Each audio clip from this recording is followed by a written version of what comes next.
check, check, check. 1, 2, 2, 2. Hey, check.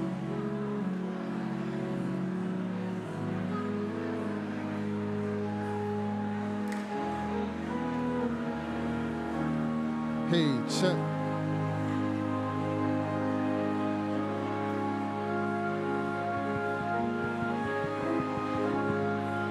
Hey, hey. Check, check.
Good morning and welcome. We are all so excited that you all are here with us today. I'm Roz Brewer, Chairman of Spelman's Board of Trustees and a member of the class of 1984.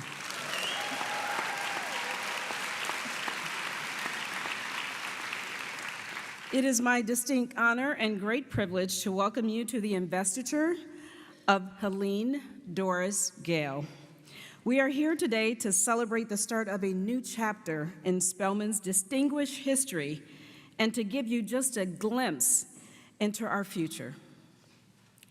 Through words of greetings and testimonials about our new president, and in her own words, you will get a clearer sense of who she is and the new possibilities for Spelman under her leadership. She is number 11.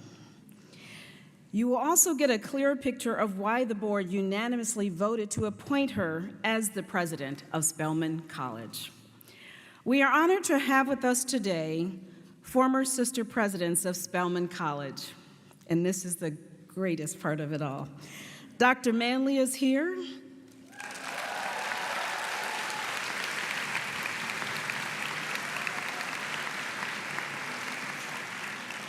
Dr. Janetta Besh-Cole is here.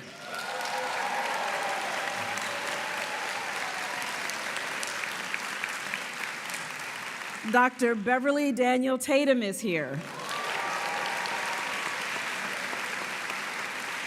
And Dr. Mary Schmidt Campbell, President number 10.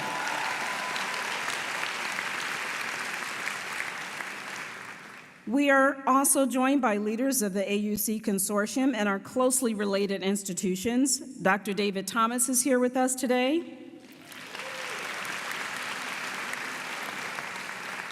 Dr. French, Dr. Valerie Montgomery Rice, Dr. James, Mr. Williams, Dr. Hodge, and Ms. Parham.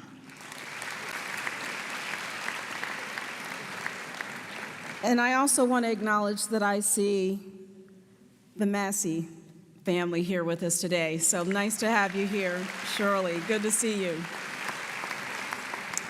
I would like to extend a warm welcome to other members of the platform party, our faculty, our staff, our students, our alumni, our delegates, our members of the Gale and Keith families, donors, friends of Spelman, and other distinguished guests.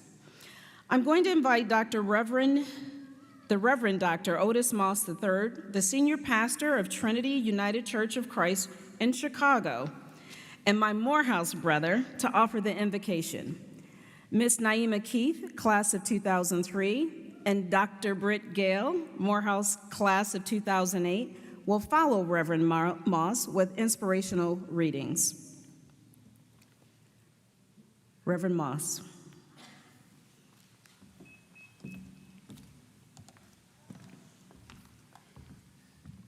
Let us pray at this moment. Dear God, may the spirit of creativity and unrestricted imagination be released in the servant leadership of Dr. Gale. May the sacred ground of Spelman College continue to cultivate the inherent genius of women of African descent. May your maternal Holy Spirit banish toxic systems that seek to limit the Black imagination. Let the spirit of our ancestors whisper into the hearts of future emancipators, leaders, abolitionists, creatives, artists, builders, teachers, truth tellers, poets, and those who seek to transform. May the leadership of Dr. Gale facilitate those who will be proclaimers of good trouble and holy mischief. Let the leadership of Dr. Gale expand the boundaries of what we thought could be possible for a school born in the basement of a church with a mission to liberate the minds of women whose ancestors were once enslaved.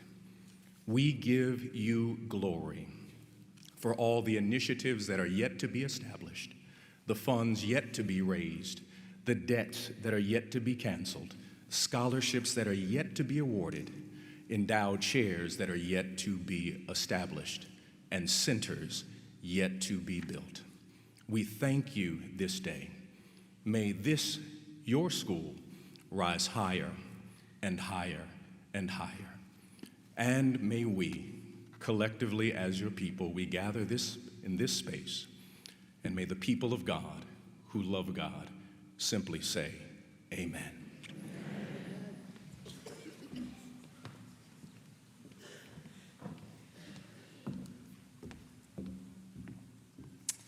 Good morning. I'll be reading a Womanist Litany by Imani Sheila Noosa McLaughlin. When and where we enter, all our sisters come, a cloud of witnesses singing our name. How many times can I tell you this story? Familiar phrases strung together like cheap beads scattered before we know their beauty. When and where we enter, all our sisters come, a cloud of witnesses singing our name. They say, we never come this far by faith. When we come forward, it is not just faith that propels us forward. It is echoes of prayers of white-dressed women and Sunday school teachers. When and where we enter, all our sisters come, a cloud of witnesses singing our name. And if there is a wall of fire around me, I can call on that praying, singing place in my mouth. All from the womb of my spirit comes healing for my daughters and my sons, walking on water or sand or shattered hearts. God is with us, running forward to mercy. We can carry others along, the Spirit leading through storm and wind, through empty myths and secret sin. For when and where we enter, our sisters and brothers, our sons, our daughters, our neighbors, our repentant, now knowing enemies all come, singing our names in praise of God. Thank you.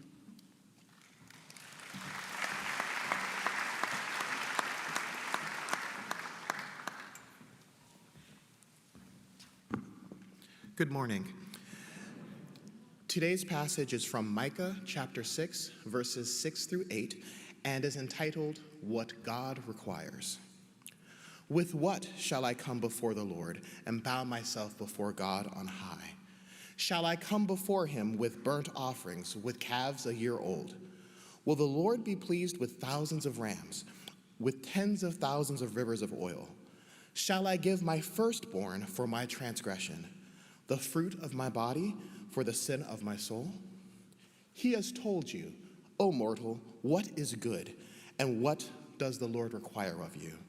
But to do justice, and to love kindness, and to walk humbly with your God.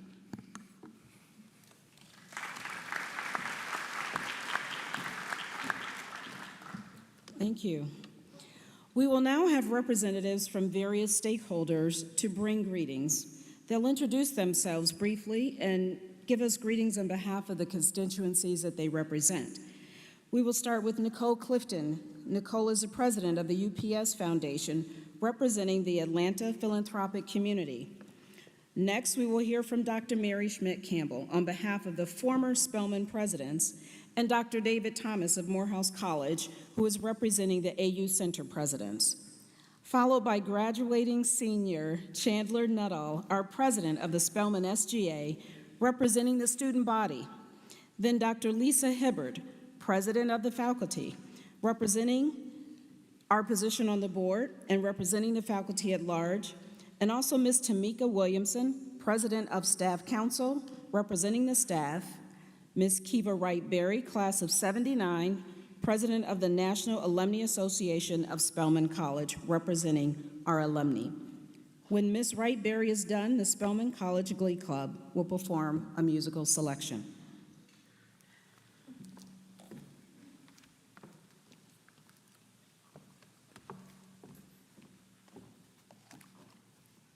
Good morning, and greetings to the students, faculty, staff, and distinguished guests. I'm Nikki Clifton, the president of Social Impact and the UPS Foundation. I bring you greetings on behalf of our CEO, Carol Tomei, and I'm so incredibly honored to join you today for the investiture of Dr. Gale. There is so much Black excellence in this room today.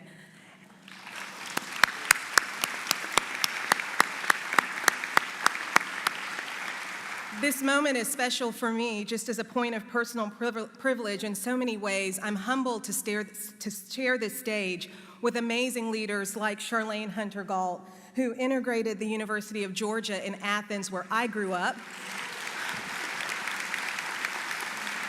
Yes, and where my father became the first Black dean. I'm also honored to be on the stage with emerging young leaders like Chandler Nuttall, who my daughter looked up to when they danced ballet together at Jones Haywood in Washington, D.C. Chandler, I'm proud to see you leading with grace. You go, girl. And so many incredible giants in business and academia, all assembled here to honor Dr. Gale. I first met Dr. Gale during her tenure as president and CEO of CARE, the international humanitarian organization here in Atlanta. UPS supported programs led by Dr. Gale that focused on financial inclusion, maternal health, and improving girls' access to equity and primary education. I followed her work with great interest and pride. She left an indelible mark on public health and the intersection of social justice and equity with an emphasis on women and girls. She continues to build on that legacy today through her work at Spelman. Dr. Gale is a change agent and a waymaker, and I have no doubt that her skilled leadership and breadth of experience will continue to help grow and enrich Spelman College. As a graduate of Howard University, I can attest firsthand to the magical safe space that HBCUs like Spelman provide for our young, aspiring leaders. They create an enriching environment and an opportunity of engagement for students to make an indelible mark with extraordinary outcomes. And that's exactly why Atlanta-based UPS and Spelman have an amazing 3-decade-long partnership through our scholarships and our Courageous Conversations program. We are proud to be part of this journey to remove barriers and to deliver pathways of opportunity to Black women and to girls. Our rallying cry is "You belong at UPS," and it's intended to inspire feelings and actions of inclusion, connectivity, and authenticity. And today, my rallying cry is Spelman graduates belong at UPS. That's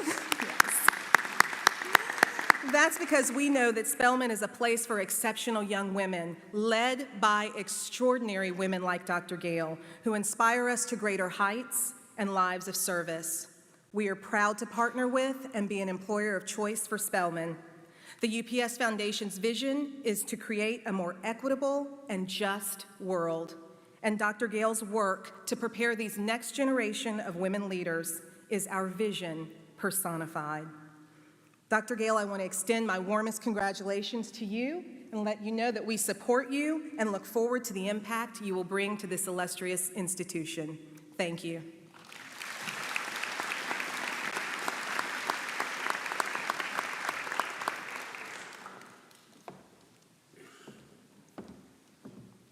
Good morning. Dr. Gale, on this occasion, as 10th president of Spelman College, I'm honored to represent the past presidents. As I recall each one, I consider what each contributed to building the monumental achievement that is Spelman College. And I hear the voice of the poet Sonia Sanchez. Years ago, she wrote a poem titled "A Love Song for Spelman College." Listen to her words. We begin with 2 women seeing the voice of God in the eyes of Black women. Those 2 women were the founders, Sophia B. Packard, president number 1, and Harriet E. Giles, president number 2. They came to Atlanta in the years after the Civil War and saw the voice of God in the eyes of Black women. Sister Sanchez tells it this way: we gathered up our skirts, our chins of lard, and from the dark basements to the barracks, from 2 teachers to 42, from 11 people to 700, from one classroom to a campus, and our breaths, agitated rooms and countryside, became pure and sane and solid, and we changed colors like the seasons, and our hearts burned with fire, and not even the rust of southern boundaries could stop us. John D. Rockefeller and his wife, Laura Spelman Rockefeller, were inspired. They too looked in the eyes of Black women, and the Atlanta Baptist Female Seminary became Spelman Seminary. Spelman. Spelman quickly gained a reputation as the epitome of Black educational excellence, and by the time President number 3, Lucy Tapley, retired, Spelman had become Spelman College, a space brimming with students whose hearts burned with fire. W. Johnson Roundtree, class of 1938, renowned civil rights attorney, was a student during the tenure of Florence Reed, President number 4. In Roundtree's autobiography, she made the observation that Spelman, quote, "For all the elegance of its magnolia-studded campus, Spelman was a bed of insurrection, and had been since its founding. To train young Black women to think, to hold jobs, to become leaders, that was Spelman's mission. The molten heat of that bed of insurrection grew during the tenure of Dr. Albert Manley, President number 5, the first Black president of Spelman College. Hearts burning with fire during his tenure kindled the Atlanta student movement. Rosalind Pope, Ruby Doris Robinson, Marion Wright, to become Marion Wright Edelman, helped disrupt the status quo in the nation, in Atlanta, on Spelman's campus. Creative voices, LaTanya Richardson becoming LaTanya Richardson Jackson, Pearl Clegg, Alice Walker, forged new visions of Black life. A new beginning was waiting to be born again. Dr. Donald Stewart, President number 6, set the stage for faculty voices to give birth to a new Spelman. Dr. Guy Sheftal launched the Women's Research and Resource Center. Dr. Etta Faulkner, brilliant mathematician, turned the campus into a STEM powerhouse. Fundraising thrived, the endowment grew. Then came the first ever sister president, President number 7, Janetta B. Cole.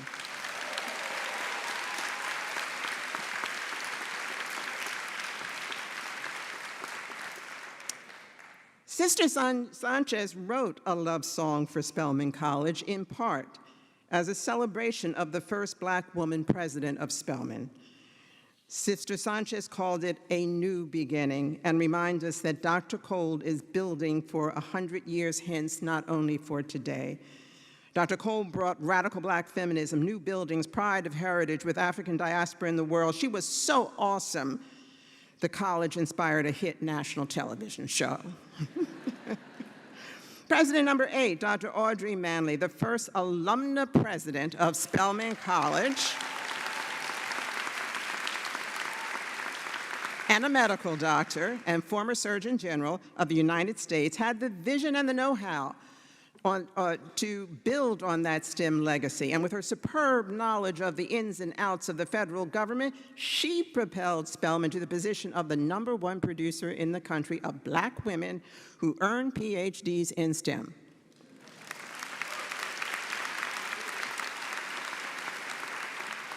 Dr. Beverly Daniel Tatum became president number 9 in 2002. She transformed an yes, please, thank you.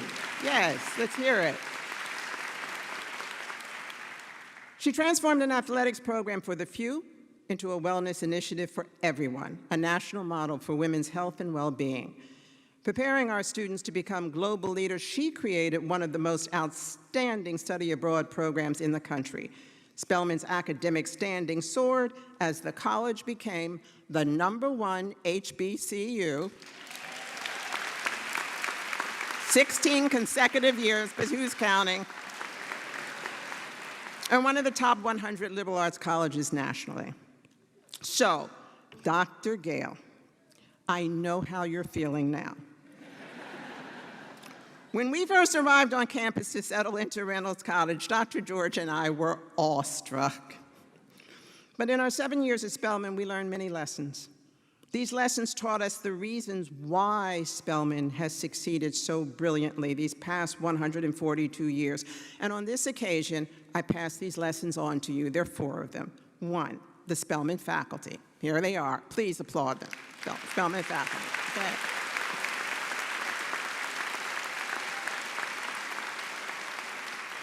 At my inauguration, my faculty council president, then Dr. Kathleen Phillips Lewis, described the faculty expectations.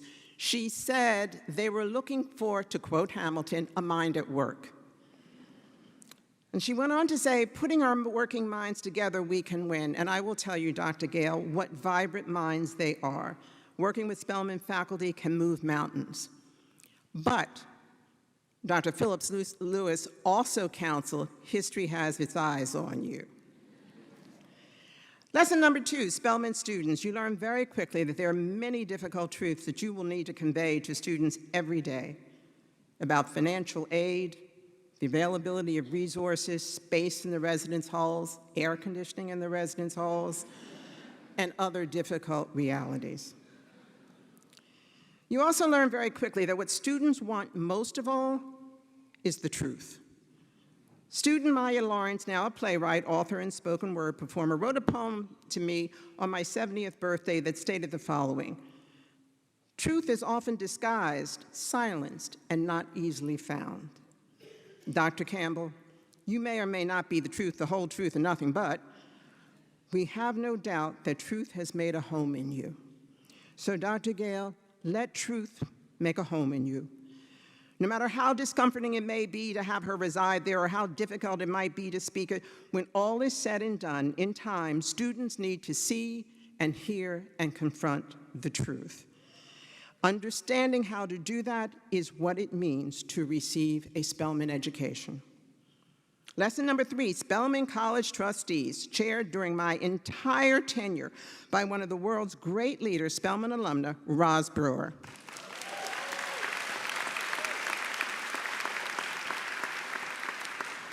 During the college's most devastating moments, Spelman College trustees never wavered, not once. Quite the contrary, they stepped up with a fierce determination to keep moving forward. Get to know them. One by one, they will be your rock, a deep reservoir of wisdom, skills, influence, and insight. And finally, lesson number 4. The Spelman community, senior leadership team, staff, alumni, loyal donors, friends, colleagues in the Atlanta University Center Consortium, never underestimate the depth of their faith and determination when it comes to Spelman.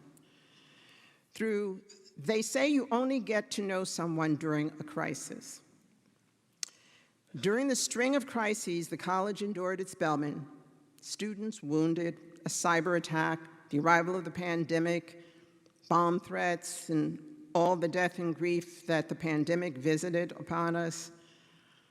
Through all of that, the Spelman community persevered and over time once again soared.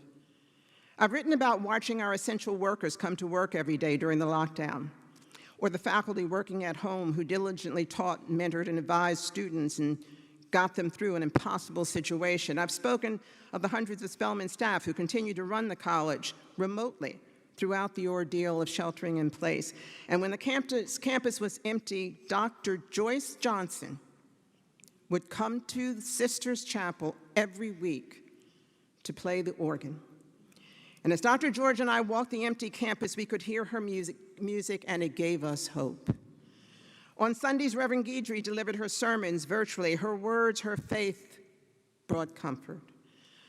Our Spelman College Glee Club never missed a beat, delivering the music of resilience in every note of I'll Be Your Bridge Over Troubled Waters. Led by Dr. Montgomery Rice, the AUC, working with each campus, put into place protocols that made us one of the safest campus communities in the country during the worst days of the pandemic. Our entire Spelman community marshaled forces to bring the capital campaign to a rousing, unimaginably successful finale. And before I departed from campus at my retirement party, 3 Spelman staff, cast Joseph Valentine Williamson, and Ashley Washington, sang a cappella a hymn by the Black composer Richard Smallwood.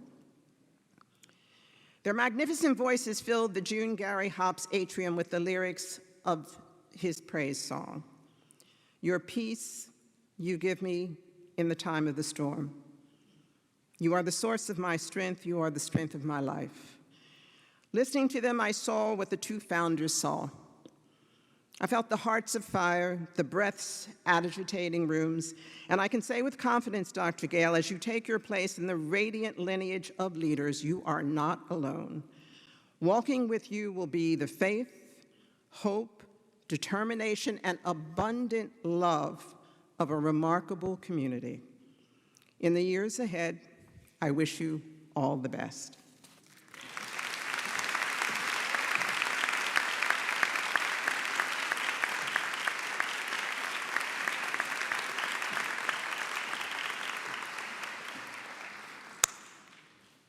Good morning, and welcome to the newly renovated and rededicated Martin Luther King International Chapel.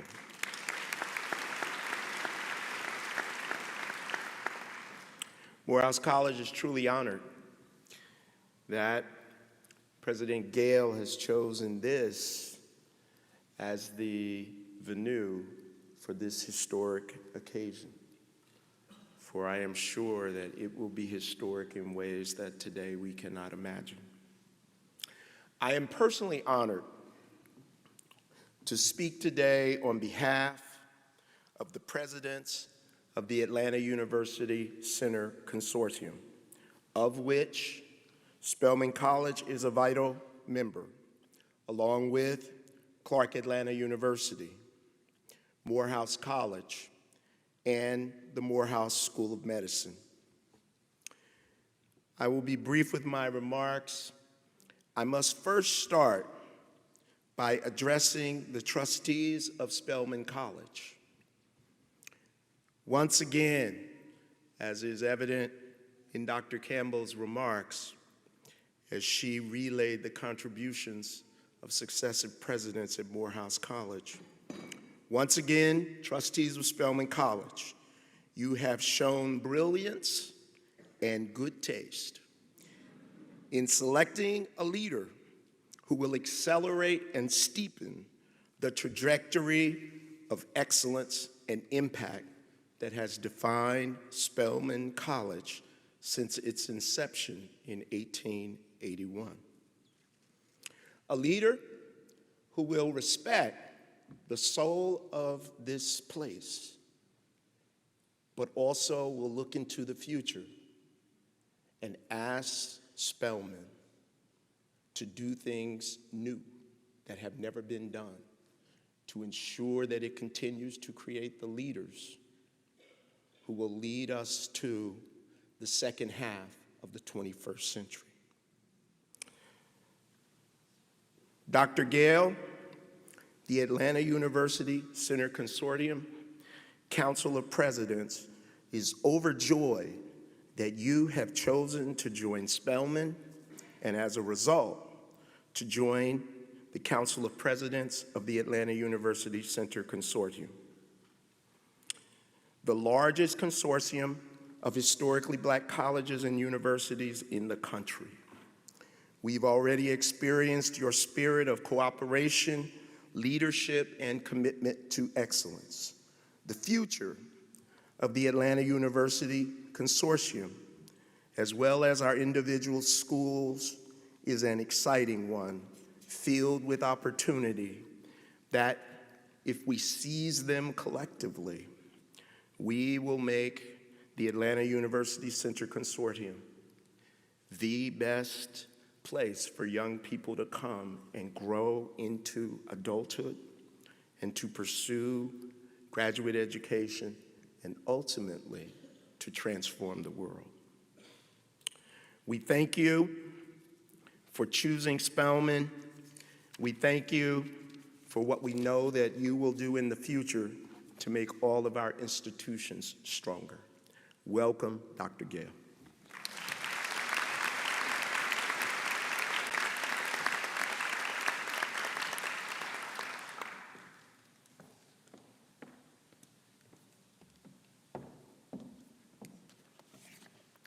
Good morning to the esteemed guests, faculty, staff, and students of the Atlanta University Center. My name is Chandler Nuttall, a graduating senior English major at Spelman College, coming from Washington, D.C. Thank you. And I have the privilege of serving this year as the 81st president of the Spelman Student Government Association. I come bringing greetings and congratulatory remarks on behalf of the Spelman College student body. I have many fond reflections on my relationship with Dr. Gale, which in many ways began as we were preparing to start our presidencies together at the same time. In fact, my first interaction with her was on April 25th of last year, almost a little over a year ago today. I was invited to a meeting for a few students to meet the then presidential finalist, Dr. Helene Gale. I had recently been elected as the next SJ president, so I was interested in learning about Dr. Gale's vision for the college and how it might align with my own. What struck me from this meeting is that Dr. Gale did not come with a strict agenda or talking points. Rather, she was interested in simply learning from the students. She wanted to know our priorities, our concerns, and our experiences in order that she may better understand the students that she would one day serve. Since then, Dr. Gale has demonstrated a clear and genuine interest in connecting with the student body. From cheering students on as they moved into their dorms, to hosting a cooking class just for students, from filming the 18 Questions with Dr. Gale video, which now has gotten over 200,000 views, or 20,000 views, excuse me, to casually chatting with students as she sees them around campus. Dr. Gale's desire to know us and her willingness to let us know her does not go unnoticed. Today symbolizes the beginning of a new era for our beloved institution, where we set our sights on an even brighter future and rededicate ourselves to the pursuit of knowledge and service. Dr. Gale comes to us with a wealth of experiences and a commitment to excellence that will serve classes of Spelmanites well as they come through this institution making a choice to change the world. Her work will be complex, as many challenges and opportunities lie ahead. Nevertheless, we look forward to observing how she will promote Spelman's values of siblinghood, academic excellence, and servant leadership. Thus, Dr. Gale, this ceremony is a space for celebration, but it also serves as a call to action. A call to maintain a listening ear, a call to continually prioritize students' best interests, and a call to uphold your commitment to ensuring that Spelman is an inclusive, welcoming, and dedicated space to academic excellence and the personal well-being of the student body. With these things at the forefront of your mind, I am confident that you will make Spelman students overwhelmingly proud. So on behalf of the student body, I would like to extend a warm welcome to our new president. We, the students of Spelman College, have chosen an institution with a rich history, a glowing reputation, and a global community. Each of our names have been stamped onto the Spelman College legacy in bright Columbia blue letters, and now we celebrate that Dr. Gale's name will join that legacy as our 11th president. Thank you.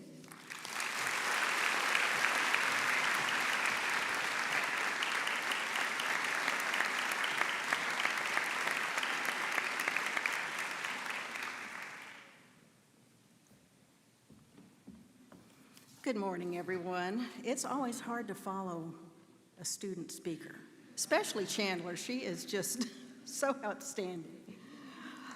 So yes, please, she is. So my name is Lisa Hibbard, and I am a professor in the Department of Chemistry and Biochemistry at Spelman.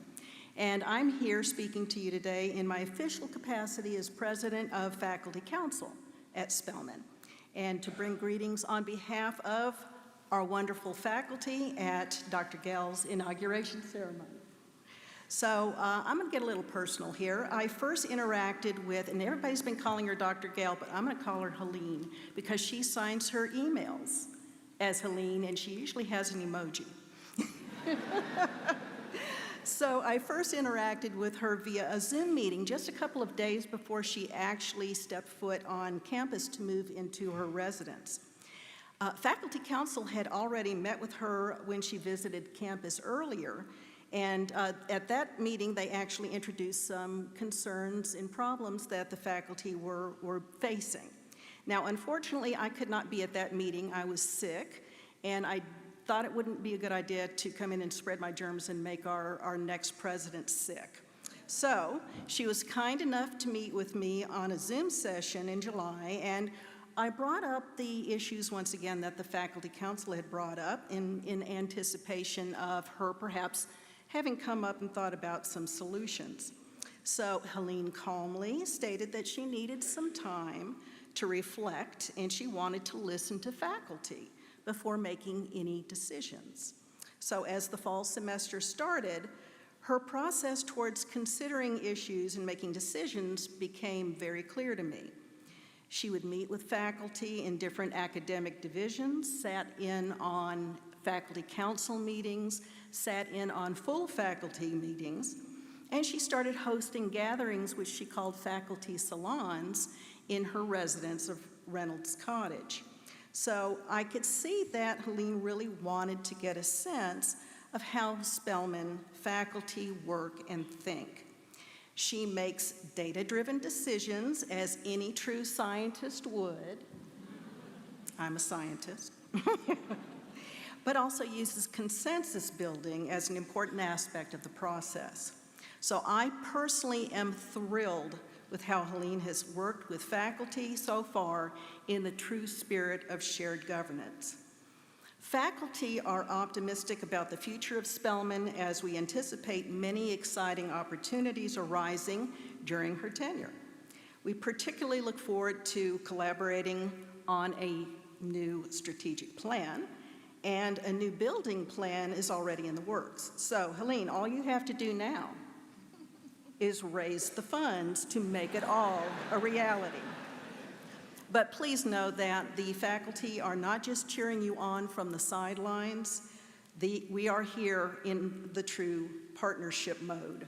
I feel certain that you already recognize how important the faculty is to Spelman and how truly dedicated we are to our wonderful and unique institution.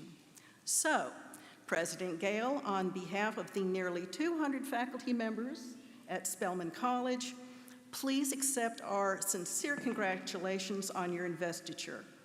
You are, as you know, at the helm of a very special institution with a rich tradition and a reputation for excellence.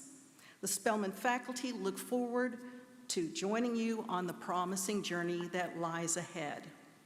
Welcome once again and congratulations.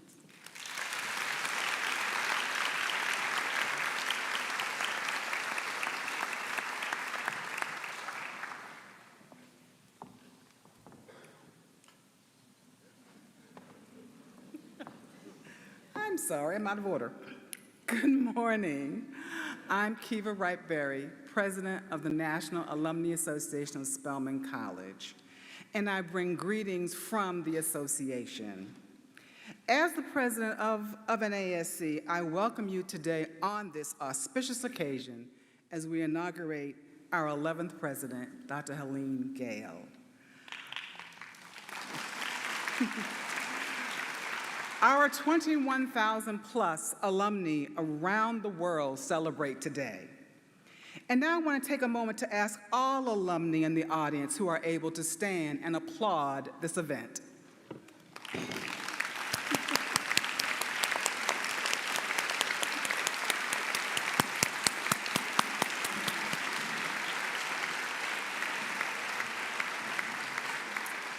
We wish you all the best, Dr. Gale, and know that your success brings success to us all.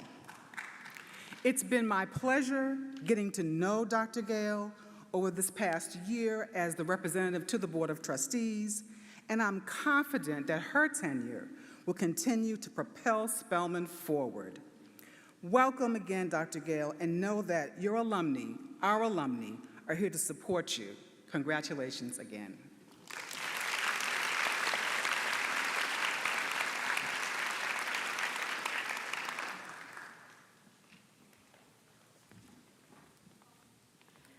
Greetings to our Spelman family and guests. I am Tamika Williamson, the Associate Director of Budgets and Contracts at Spelman College and the President of Staff Council. It is truly an honor to speak at today's presidential inauguration, and even more of an honor to represent the more than 400 staff we have here at Spelman. We stand here on this joyous and most important occasion to celebrate with someone who hails from my hometown of Buffalo, New York.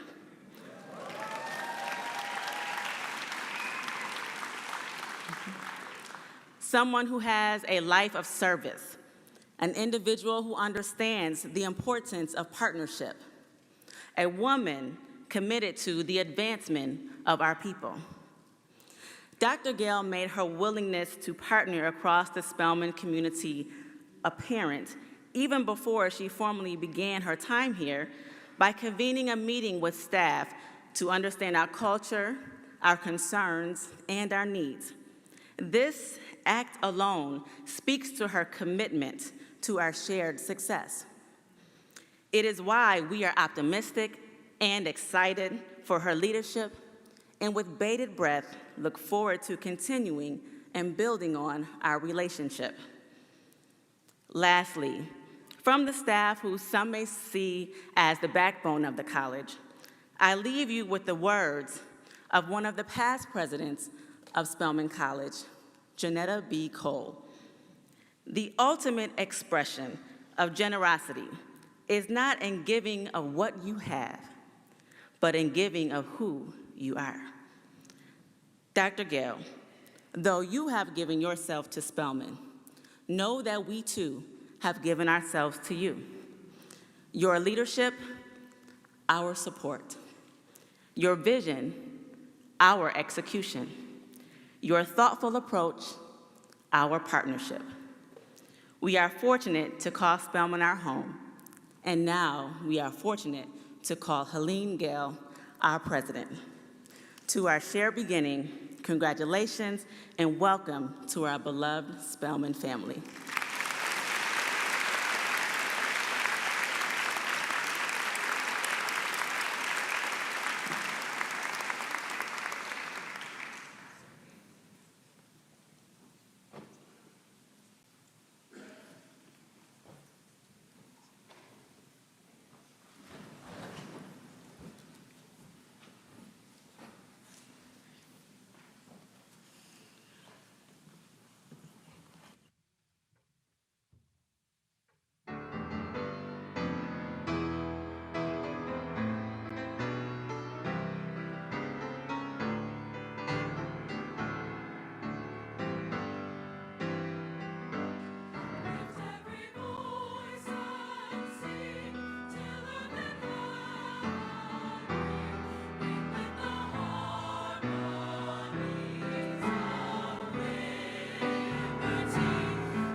native land. True to our God, true to our native land. True to our God, our native land.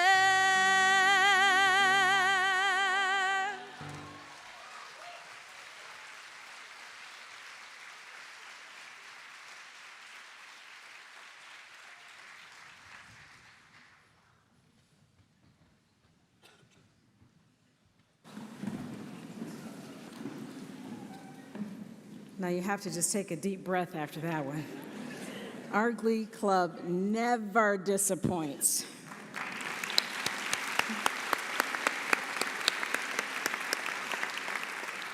And also, I want to acknowledge a gentleman who has been leading our Glee Club for as long as I can remember.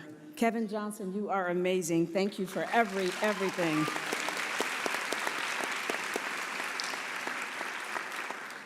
So I mentioned that by the end of the program, you will hear a clearer but perhaps fuller, better word, a fuller picture of the reach and the impact of Dr. Helene Doris Gale. The next group of speakers will give us a peek into that other side of Helene.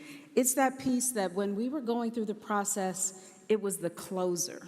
It was the person that she is. It's the human that she is. And it's the people that she surrounded herself with. This next group of speakers represent the various parts that make up the whole of her remarkable life.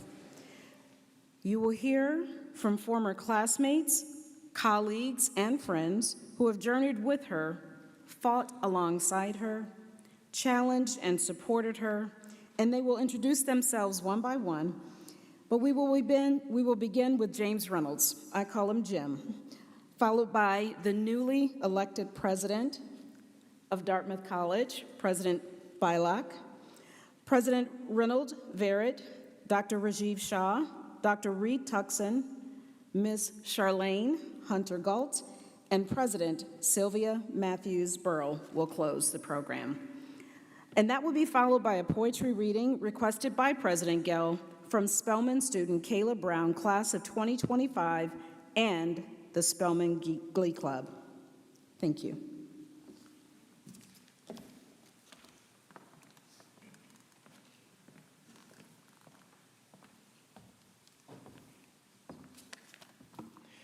Good afternoon, everyone. It is indeed a privilege and an honor to be here to say a few words on behalf of my dear friend Helene, and I do mean a few. I was told I had 2 or 3 minutes, and I know Roz runs a real tight ship. I'm gonna try to stay true to that, as everyone else has. But I do notice a couple of Chicagoans here I have to acknowledge. Our mayor, Lori Lightfoot, I saw back there.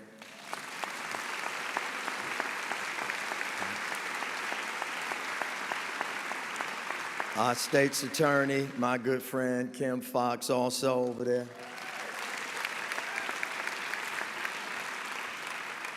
And I'll stop there because I may use up my whole 2 minutes just doing that. There's 2 words that come to my mind when I think of Helene.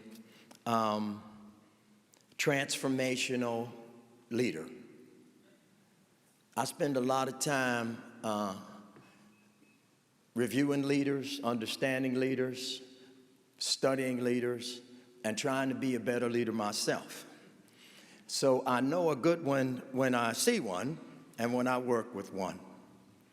I'm the chairman of the board of the Chicago Community Trust, the organization that Helene ran, CEO of just before coming here, and I was one of the individuals that chose Helene to accept the position at the trust.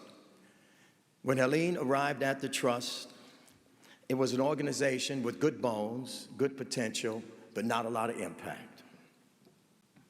As a matter of fact, it had such little impact, I was on the verge of resigning because I didn't think it did enough for the city of Chicago and the folks I cared about. But they said, Jim, hang in there. We're going to put you on the selection committee to get the new leader. We had a presentation by a bunch of people. Helene was one.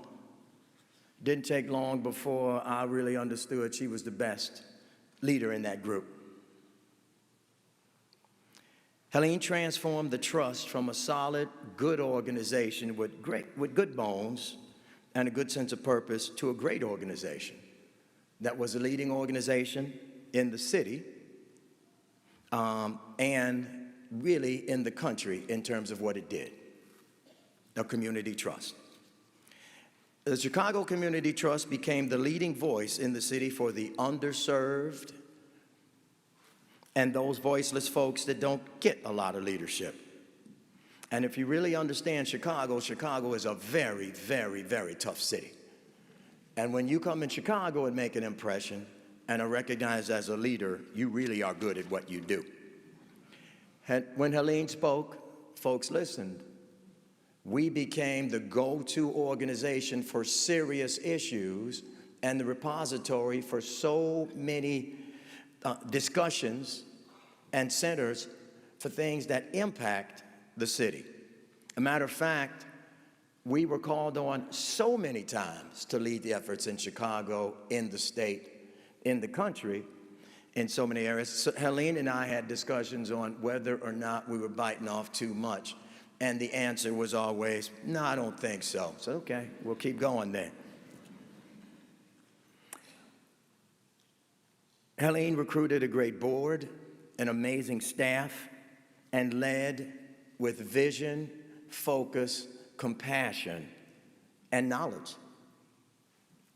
When Helene called me one fateful Saturday morning to tell me she was going to resign, but she says, hold on, Jim, before you get unsettled, let me tell you where I'm going. And she says, when I tell you where I'm going, you'll probably feel a little bit better. I said, all right, try it. She said, I'm going to Spelman College. I said, hold it. You've got to take that job. As much as we're going to miss you and your leadership in Chicago, that school, with those women, having the opportunity to be led by you, you are going to change and transform the lives of so many people that I care a lot about. You go ahead on down to Spelman. Amen.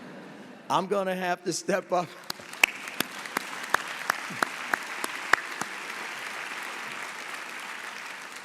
I'm just going to have to step up, and many of us are going to have to step up and do a lot more to replace the void that you're leaving as a leader in Chicago. You all are very fortunate here to have Helene as a leader. I move at a very, very, very fast pace. She's faster. And she transforms and makes an amazing difference in everything that she touches and sets her mind to do. Congratulations, Spelman College, and Helene, too.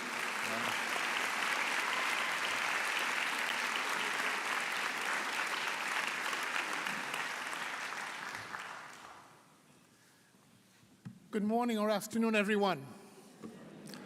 I'm Reynold Verrett, president of Xavier University of Louisiana.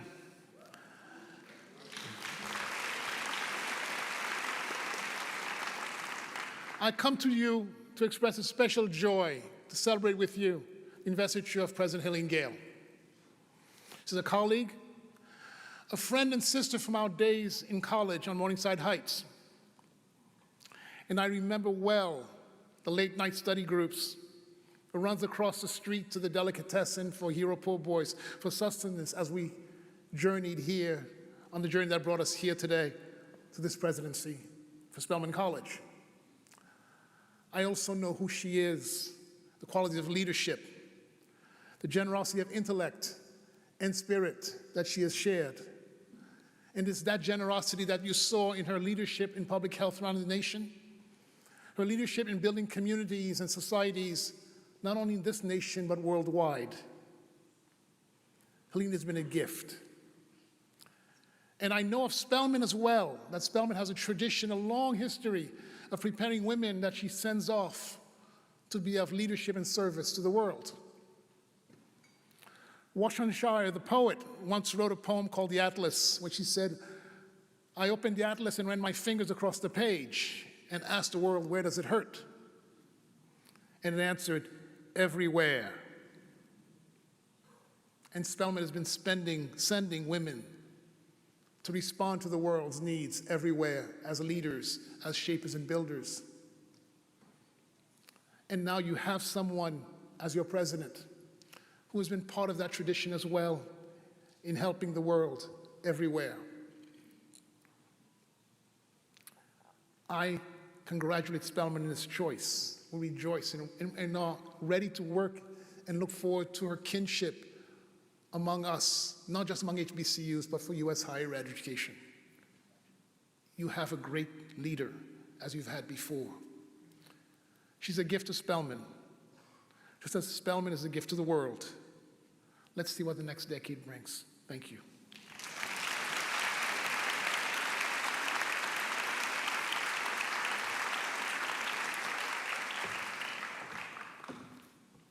Good afternoon. I'm Sion Beilock, president of Barnard College and soon to be the first woman president of Dartmouth.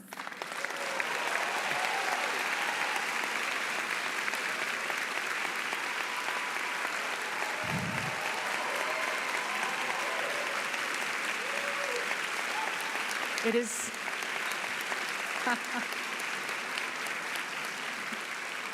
is such a joy to celebrate with you today. For those of you who don't know, at Barnard we are very proud to call Dr. Helene Gale a distinguished alumna.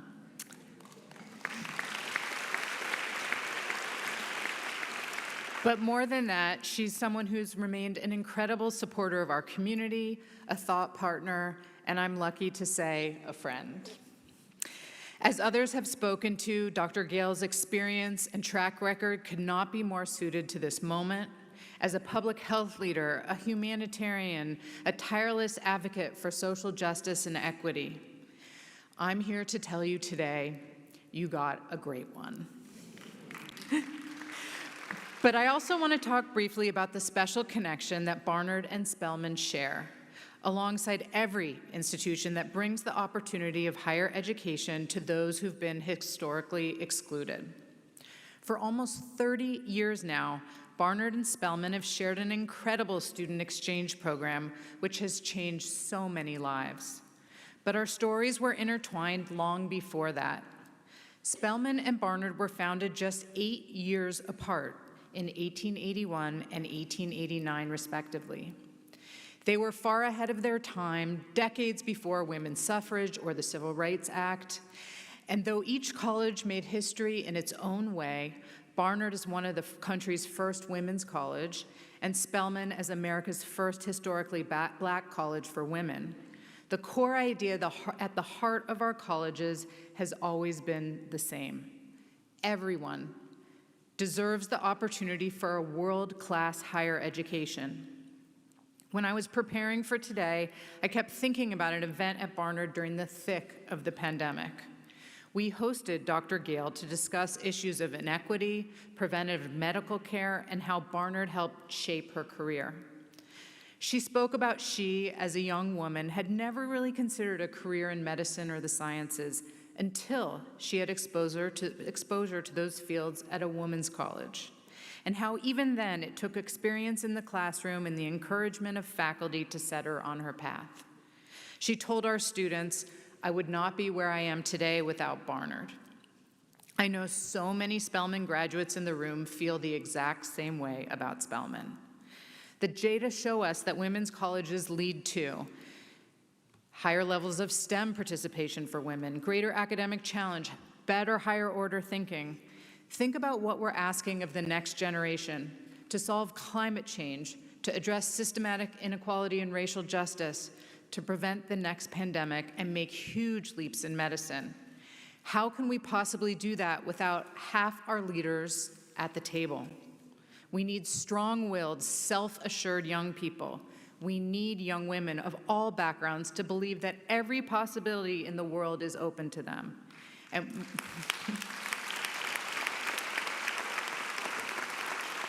we need to empower them to go out and change the world. Right here under Dr. Gale's leadership, so many are going to embark on that incredible journey. I can't wait to see it happen. Thank you.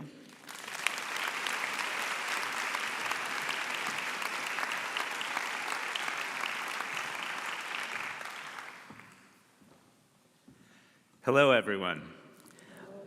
I'm Raj Shah. I'm honored to be here as both the president of the Rockefeller Foundation and a friend of Dr. Helene Gale. The Rockefeller family, and later the foundation itself, has proudly supported Spelman College for nearly 140 years. In 1884, just 3 years after the founding of the Atlanta Baptist Female Seminary, as we heard earlier, John D. Rockefeller and his wife, Laura Spelman Rockefeller, made their first contribution of $250, enabling the seminary to increase its enrollment from 11 students to 80 students. The school was later renamed to honor Laura Spelman and her parents. Since those early days, the relationship between Spelman College and the Rockefeller Foundation has only grown.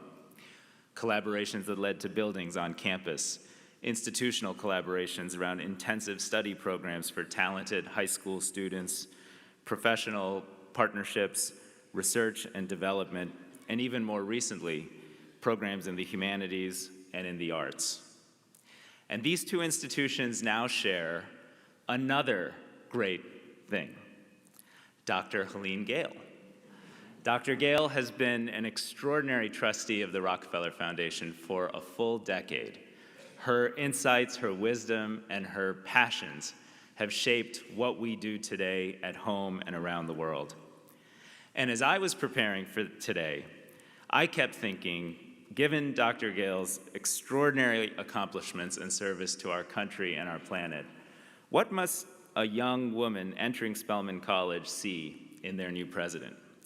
She'll see a physician scientist who helped save millions of lives around the world from HIV/AIDS, and she'll be inspired to bring science and policy leadership to those in need. She'll see a champion for development for those left behind, who created programs that helped children in Haiti avoid hunger and malnutrition in the aftermath of a devastating earthquake. And perhaps she'll be inspired to serve alongside.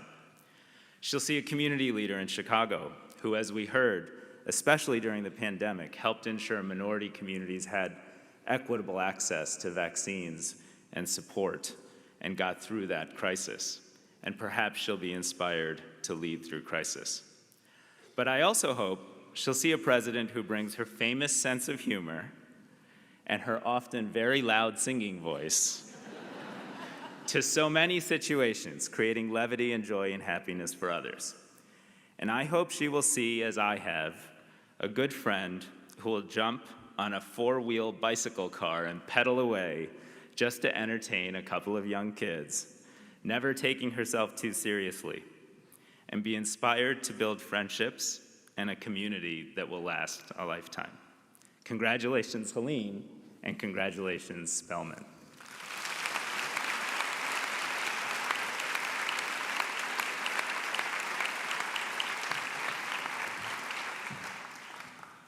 Good afternoon.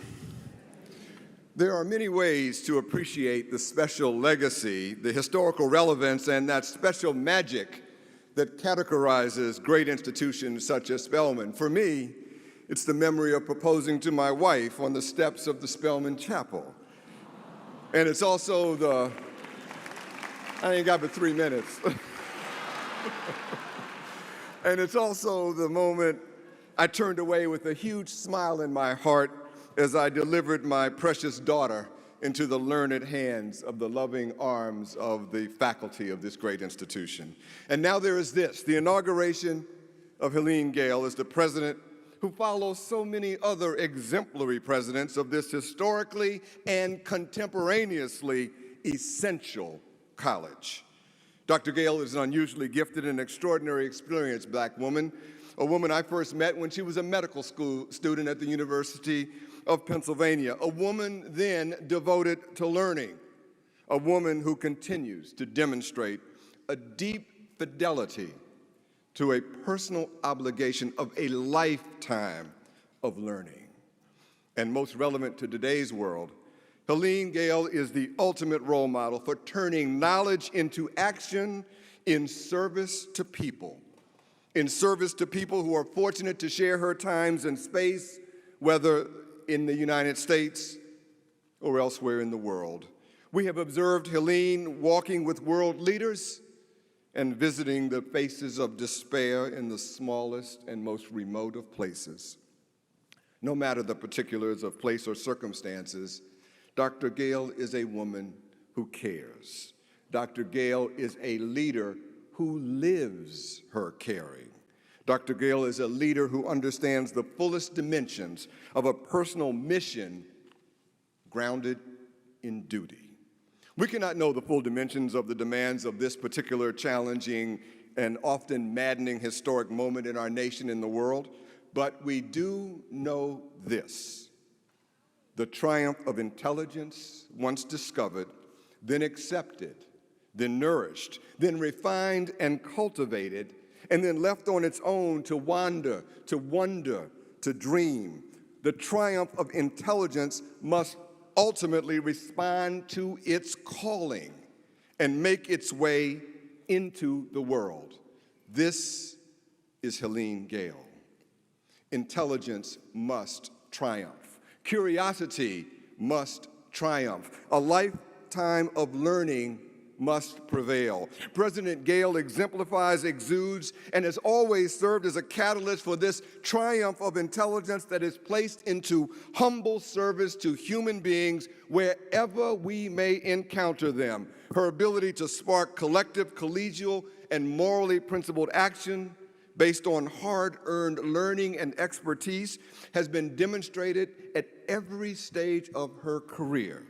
And so, in conclusion, I am excited by this new chapter in the glorious Spelman legacy. More than being excited, I know that I represent so many of you who are, like Margie and I, prepared to respond to this inauguration's unspoken invitation, an invitation to look forward with more than just enthusiasm to an even more fuller and enriching Spelman experience for the students, for the dedicated faculty, and the inevitable work of the staff that are here.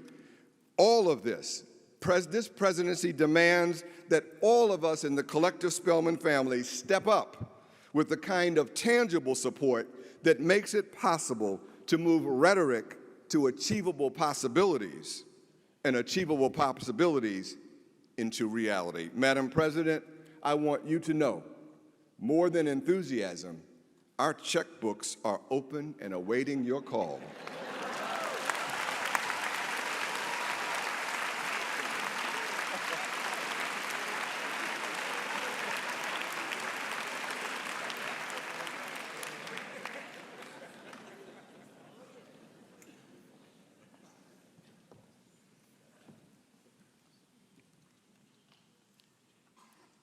There's so many distinguished people in this room. I'm not going to start sorting them out. I'm just going to say hello, everybody, and all protocols observed.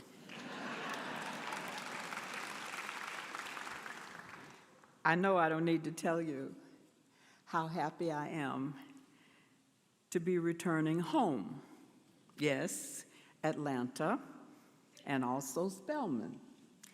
I didn't attend Spelman, but I spent many wonderful hours and, yes, years, not least some 60-plus years ago, witnessing sisters like Ruby Doris Smith and Rosalind Pope, who put their lives on the line using their brilliant minds and energetic bodies to finally bring Atlanta and Georgia in line with the 1954 decision outlawing the lie of separate but equal. And all of the wonderful sisters who have led Spelman over the years. I love looking at them, seeing them look so good. I'm also happy and honored to join the wonderful testaments to Dr. Helene Gale, who I realized early on could help me in my job as a journalist of giving people good information that would help them make good decisions about their lives and the lives of others. In short, to help make this world a better place. And as I travel the world like Zora Neale Hurston, are you here, Zora? In search of, I'm sure there's some Zora Neale Hurstons in here, right? But as I travel the world in search of people who otherwise had no voice, Helene became a sister as well as a source, with each of us knowing how to keep those identities separate.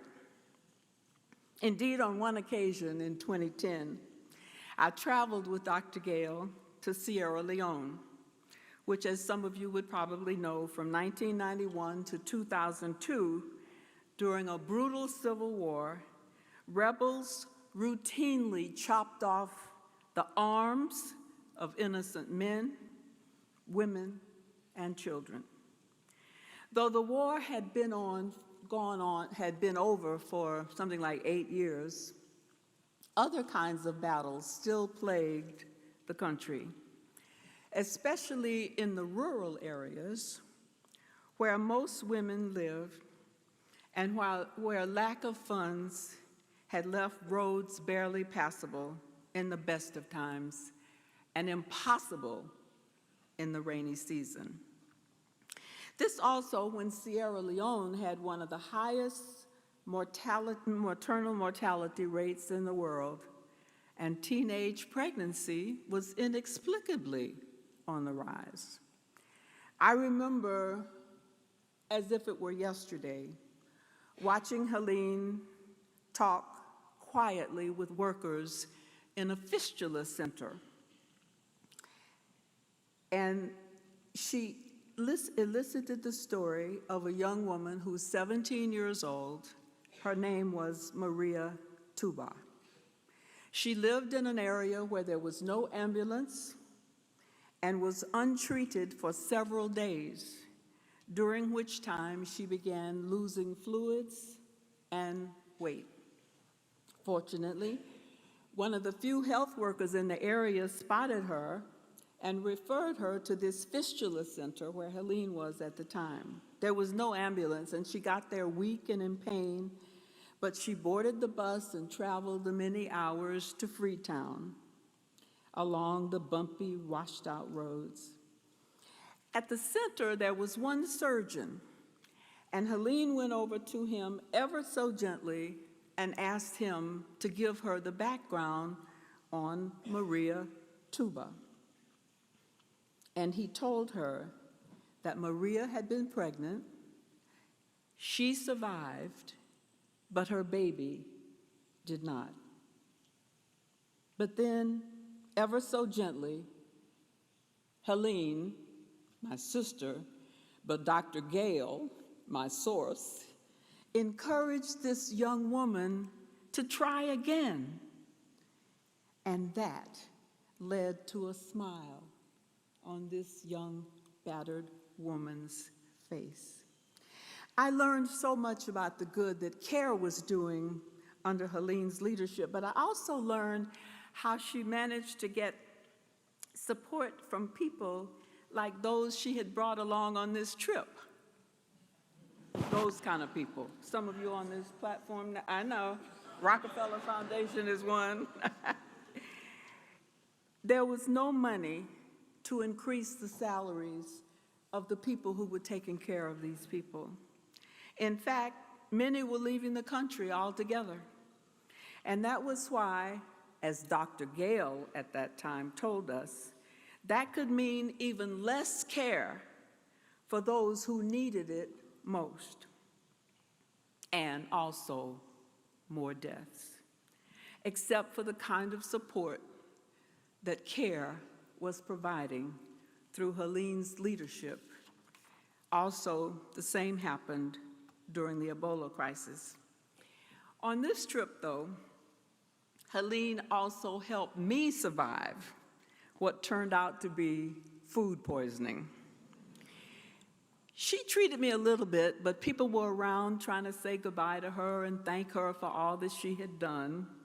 And so she summoned the doctor on the trip and got him to look after me until I got on the large private plane taking us to London, where we would all go our separate ways. Well, as I stumbled onto the plane, trying very hard not to, you know what, all over Helene, she took me by the arm and led me to a door. You remember this? She led me to a door where there was now this is in an airplane, right? Some of you probably know that, but I didn't. These kind of airplanes that have a full bedroom. She took me by the arm and led me into this furnished room where it had a king-size bed, which I quickly fell into and went to sleep. Now, when I woke, there was Helene, who had looked after me all night, apparently, as she later told me, and she had been checking to make sure that I slept through the night, thankfully. Over the years since then, we have shared so much, from an AIDS conference in South Africa to an event in a DC church where she finally said, and he's sitting there smiling because he knows where I'm going now, after many, many years, she finally said, I found the right man, but she didn't say that. We're all sitting in the church like you are, wondering where I'm going next. Well, that's what we were doing when they asked Helene if she took Stephen as her lawfully wedded husband. She paused a good while.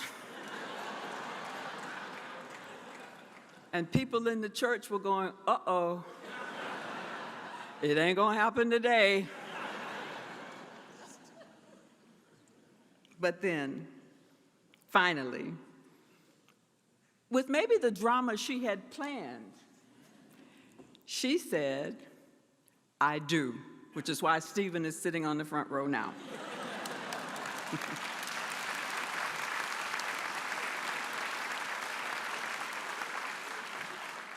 Clearly, she said, I do to the right man. Now, a few days ago, when I happened to be on Spelman's campus, I was up on a very early morning walk. And I began seeing young women, just crowds of them, going to this particular building. I was so intrigued, I didn't want to go where they were, so I turned and I walked to Dr. Gale's house, where I found her where she usually is early every morning on her exercise bike, preparing as usual to meet the day with her usual good energy. And without missing a beat or a breath, when I asked her what was going on over there, so early in the morning, it was 6 o'clock in the morning, these young girls were going to a building, and she explained to me that the students were heading to a building housing the STEM program, which was preparing Spelman students to use new scientific technologies to make this world a better place now and in the future, and to which, as you have all heard this day, Helene was and is firmly committed. And so, PK, some of you will get that, but those of you who don't, I'll tell you, preacher's kid that I am, I just know that the ancestors like Ruby Doris and Rosalind Pope and all those young women who put their bodies on the line to bring Atlanta and the South mostly to where it is today, but we need them today too, which is why I'm glad that Helene is here. But I just know that those ancestors that I mentioned are going to continue resting in peace, knowing that Spelman is in the hands of someone who will give us more like them to keep on, keeping on, doing whatever is necessary until victory, that is, freedom, justice, and equality, is not just a dream, but a reality for all over the world. My source, my sister, thank you for your strong shoulders the Sisters of Spelman have to stand on, and now hopefully into a more promising future where we can take care of all of the enemies of our history and let them know that our history is our future and nobody, not even in Florida, can turn it around.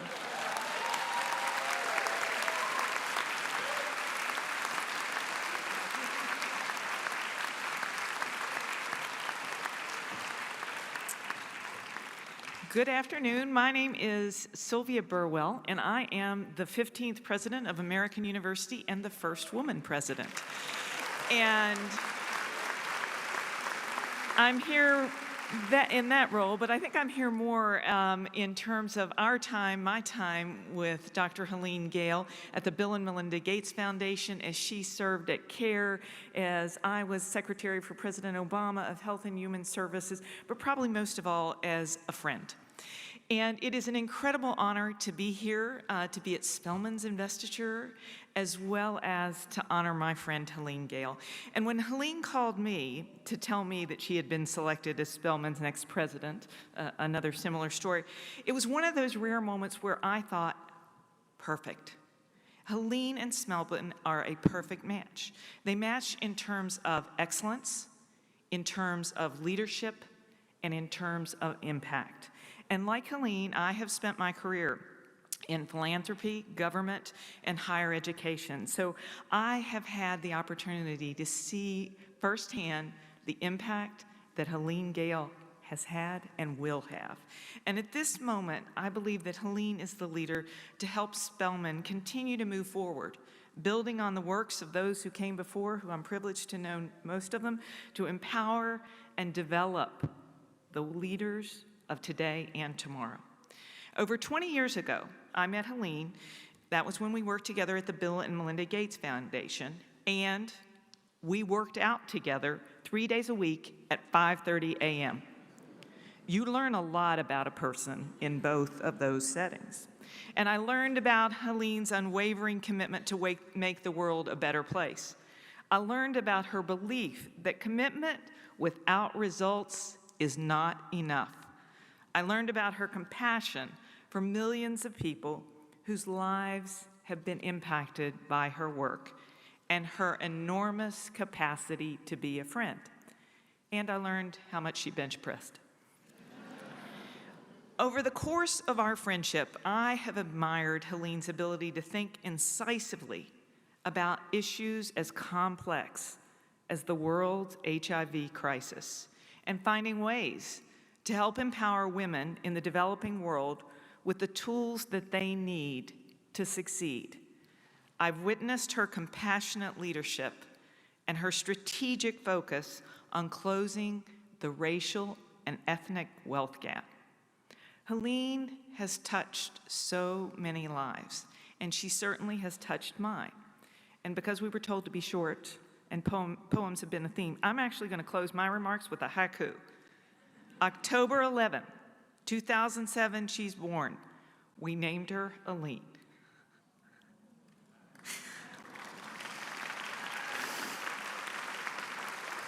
I wasn't going to get emotional, but when my husband Stephen and I thought about all we wanted for our child, who we wanted her to be, and what we wanted her to contribute, we thought about Helene. We named our firstborn after her because she sets the standard.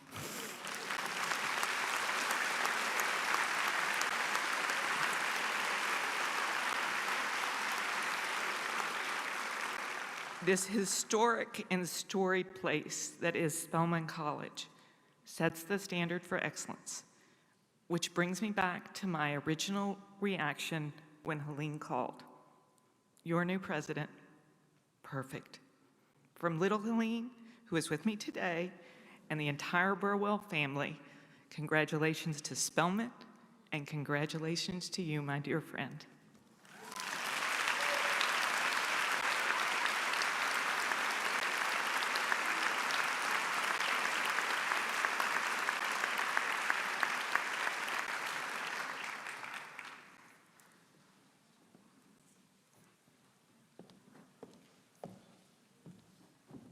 Good afternoon. I am Kayla Brown, a sophomore biology major on the pre-med track from Greenwood, Mississippi.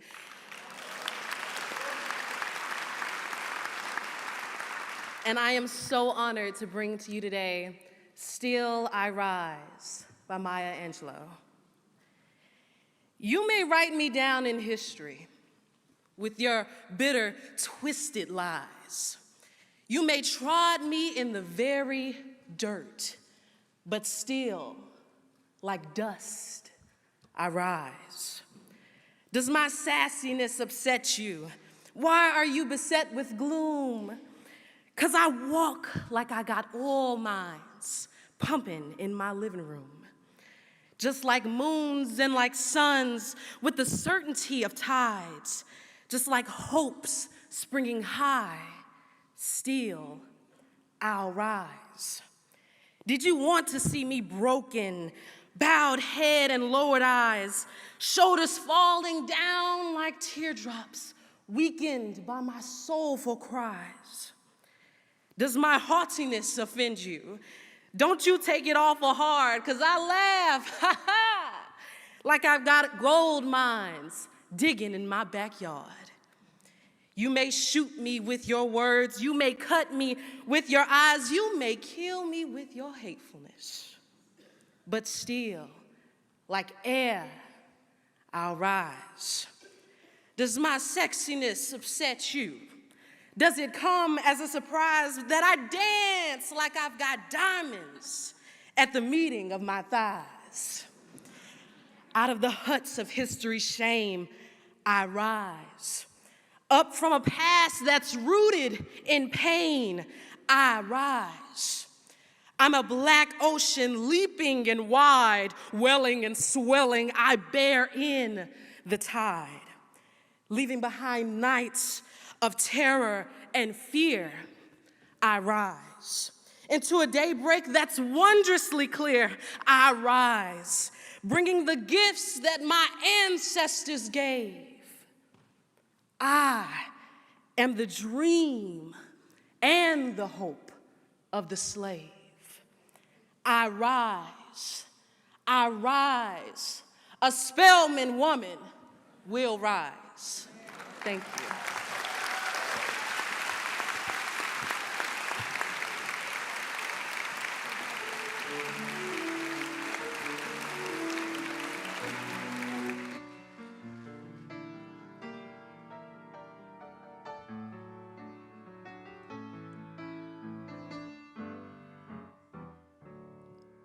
It's my choice, and I choose to change the world. It's my voice, and I speak with pride and courage.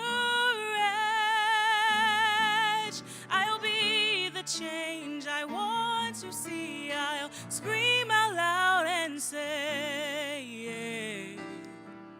it's my choice, and I choose to change the world. Why put off for tomorrow what I can do today? Why wait for another when I can pave the way?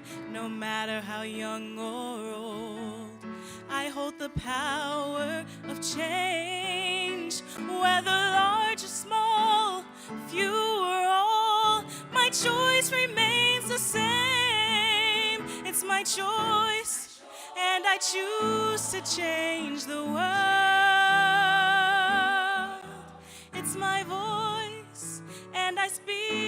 pride and courage.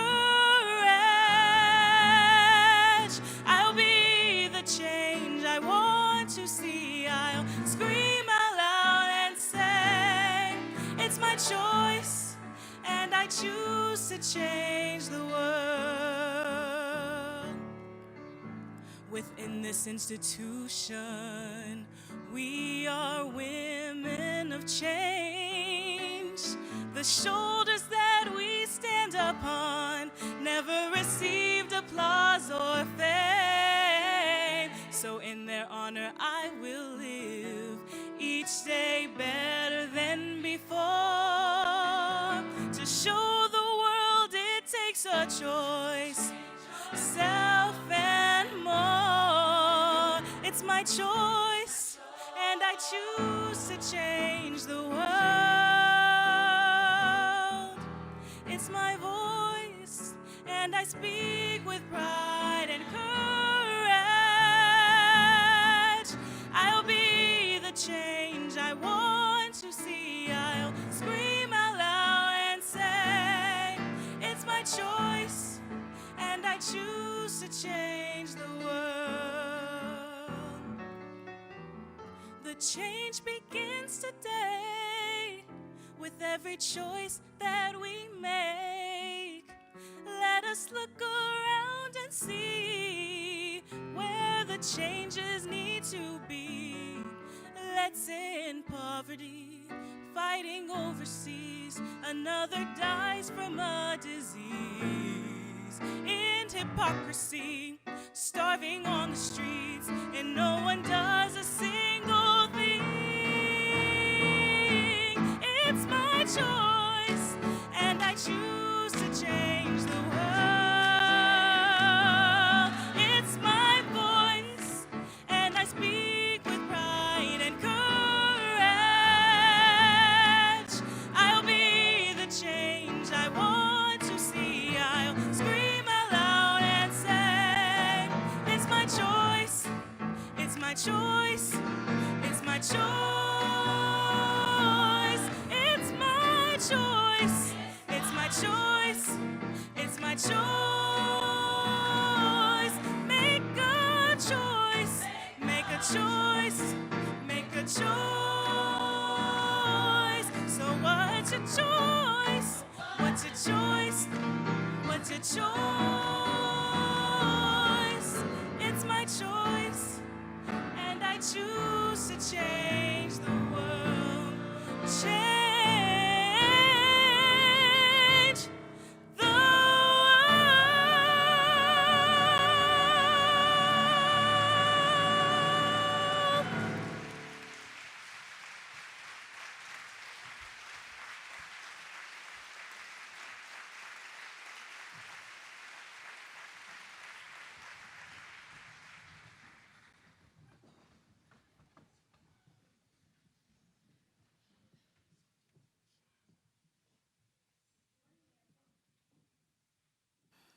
Can I get a mic? There we go. Thank you.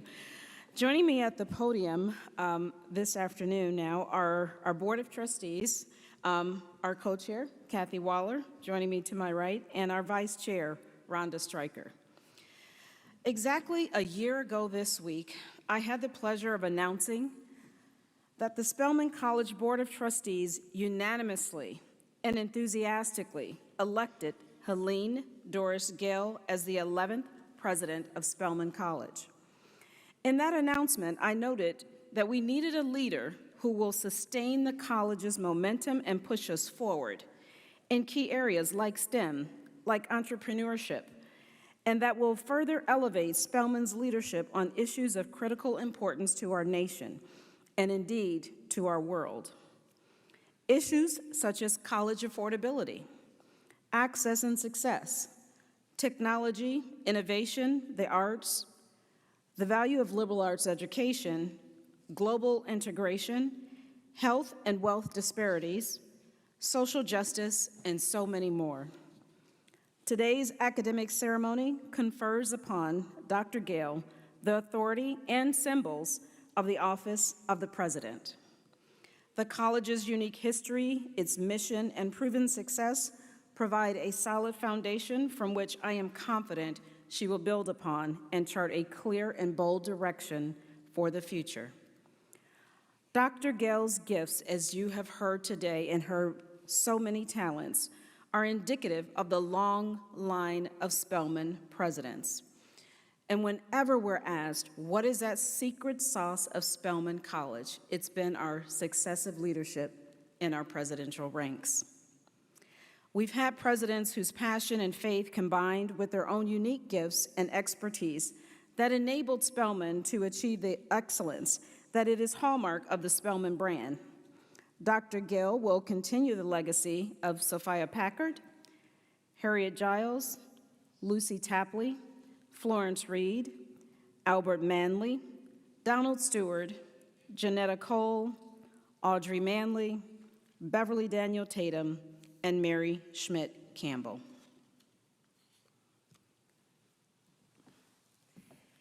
Chair Brewer, on behalf of the Spelman Board of Trustees, I would like to present to you the candidate for 11th President, Dr. Helene D. Gale.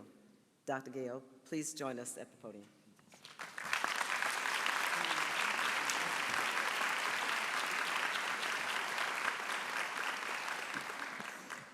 I now invite all Spelman College trustees to please stand.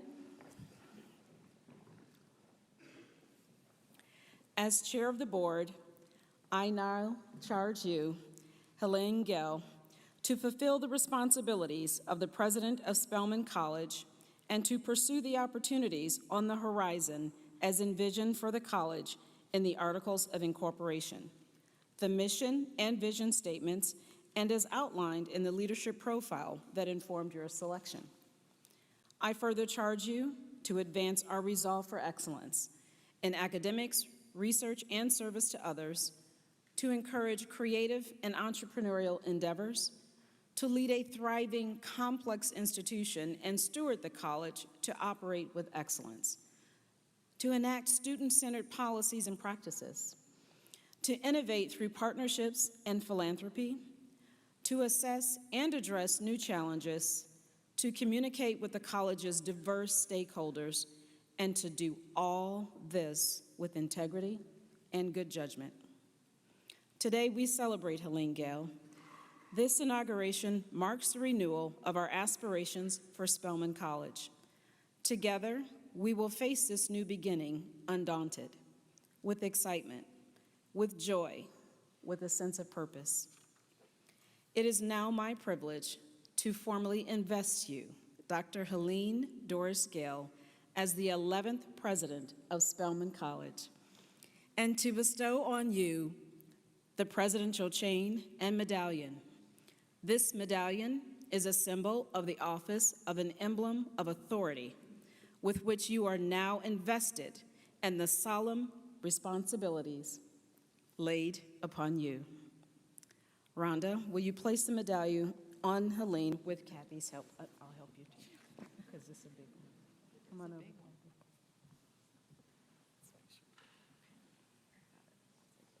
You got it? Yep. I'll take that, guys.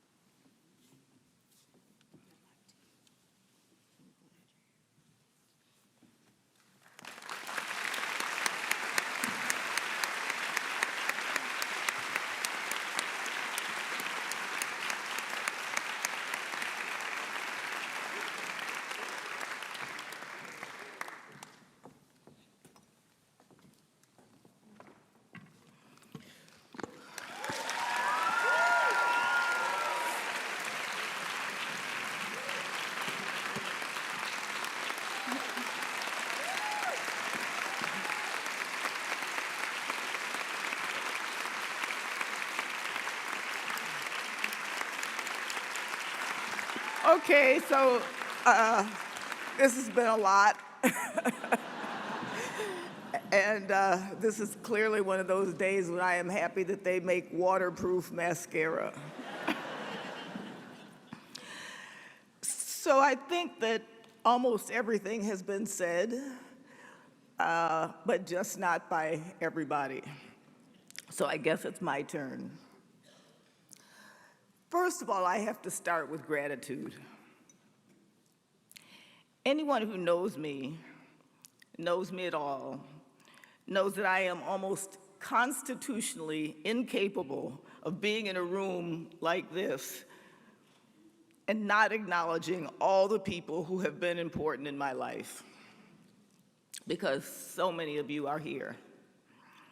But in the interest of time, please know that if you ever opened a door for me or opened your home to me, Barbara Bowman and Valerie Jarrett, if you gave me an encouraging word or hug when I needed one, if you lifted me up when I doubted myself, I thank you.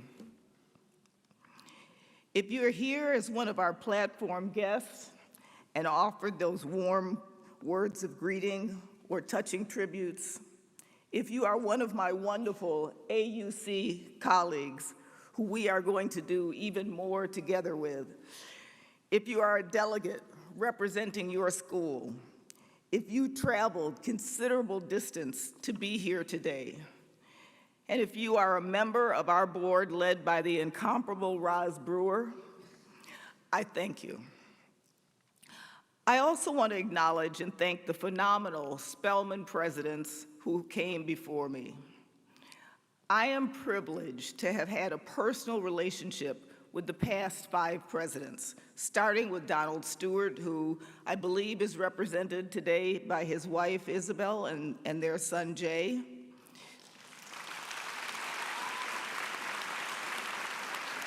To Janetta Cole, who boldly and bravely ushered in a new era of sister presidents. Audrey Manley, my fellow pediatrician and public health colleague. Beverly Tatum, my partner in the civic landscape of Atlanta when she was leading Spelman and I was leading CARE. And Mary Schmidt Campbell, whose thoughtful guidance provided me the knowledge and confidence to take on this awesome responsibility. I will do my very best to carry forward your amazing legacy of leadership. Now, you've heard already that I have accumulated a lot of titles over the years, but the ones that I cherish the most have been given to me by many of you who are here today. Titles like sister, aunt, cousin, godmother, namesake, mentor, friend, and most recently, wife and stepmother and grandmother. These titles mean more to me than you can ever imagine. I also want to acknowledge 2 people who are not with us today any longer physically, but who are still ever present with me. They gave me the unique title, the special title of daughter. My parents, Jacob and Marietta Gale.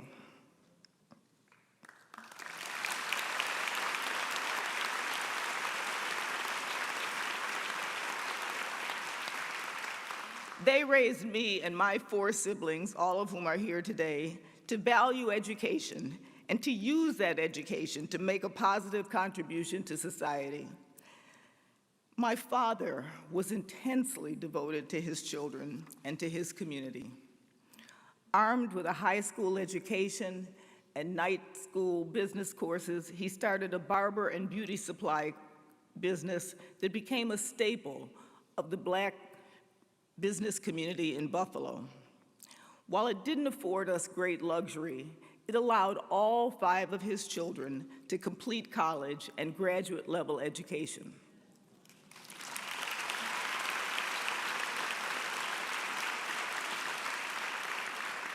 My mother was quite educated for her time, with an undergraduate degree from Fisk University and a master's degree, okay, Fisk,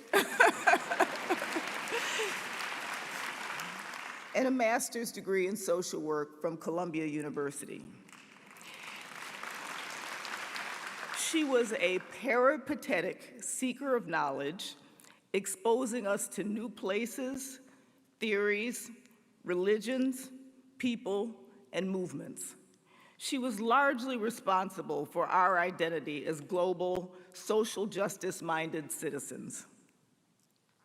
Now, our Up South Buffalo community was a special place to grow up and be nurtured. Like my parents, most of their friends migrated north to escape the segregated South. Ironically, most returned to the South for their education to attend historically Black colleges and universities that were often the only feasible and welcoming opportunity for their generation. Some of my own generation followed the same path and went to HBCUs, like my cousin Anita, who was about to be a golden girl, celebrate her Spelman class of 1973. All right, sorry to out you. Sorry to out you.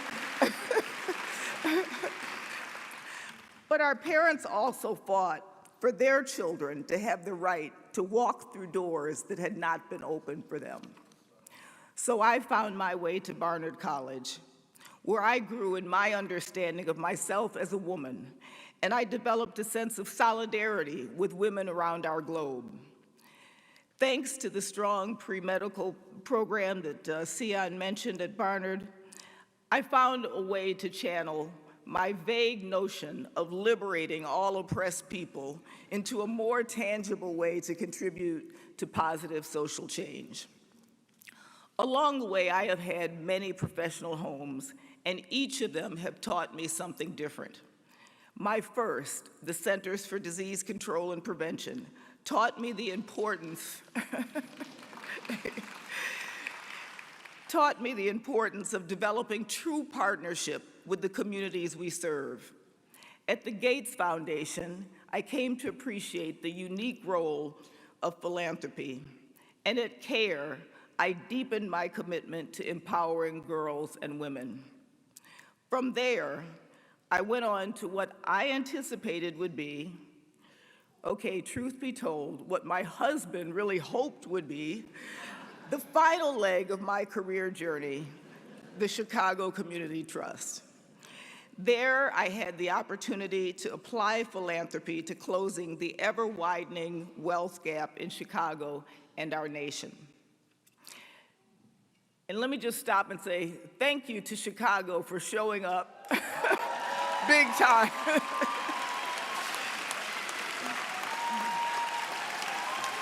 Thank you. Including our mayor, who was previously mentioned, our state's attorney. Thank you for being here in such incredible numbers.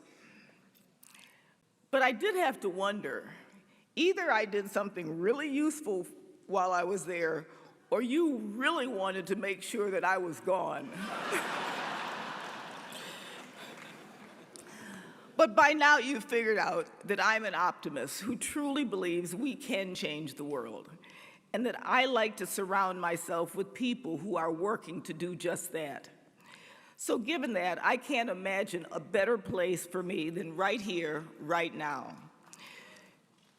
You know, I have this unique vantage point of both working and living on Spelman's campus. I get to see the diverse range of our students. But what is common to all of them is that they walk with a sense of confidence, a sense of purpose. Now, you've heard a couple of Spelman women introduce themselves. So when you meet a Spelman woman, she doesn't just tell you her name. A typical introduction will go like this. Hello, President Gale. My name is Elena Jones, class of 2024 from Kansas City, Missouri. I'm a double major in computer science and biology on the pre-med track. I plan to become a gynecologist and work on eliminating health disparities with a focus on finding new technologies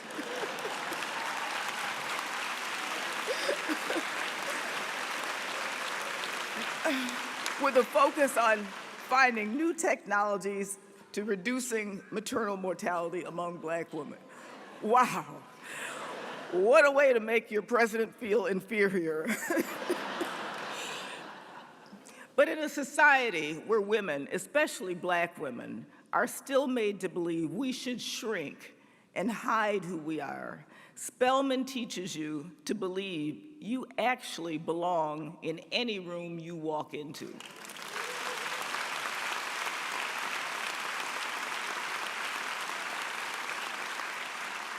One student told me at Spelman that being at Spelman was her Wakanda experience, a grounding and sense of confidence that is impossible to shake.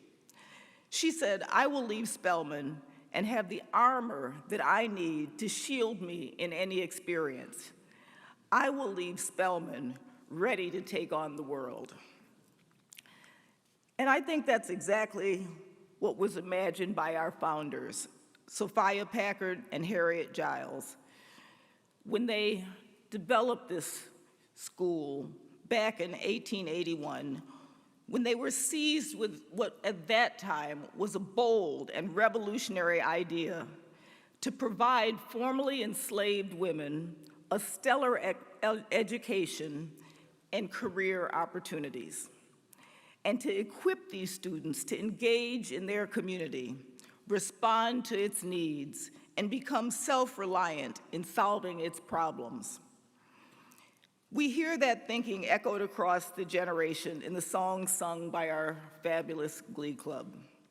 Why put off for tomorrow what I can do today? Why wait for another when I can pave the way? Today's Spelman reflects both that early vision and the changes in the world in the past 142 years.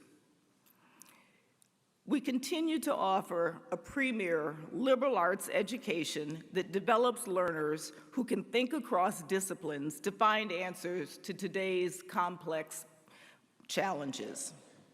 We value our Christian roots while embracing the full range of faith traditions, believers and non-believers. We have expanded our appreciation of our sisterhood to embrace a broader understanding of gender and gender identity.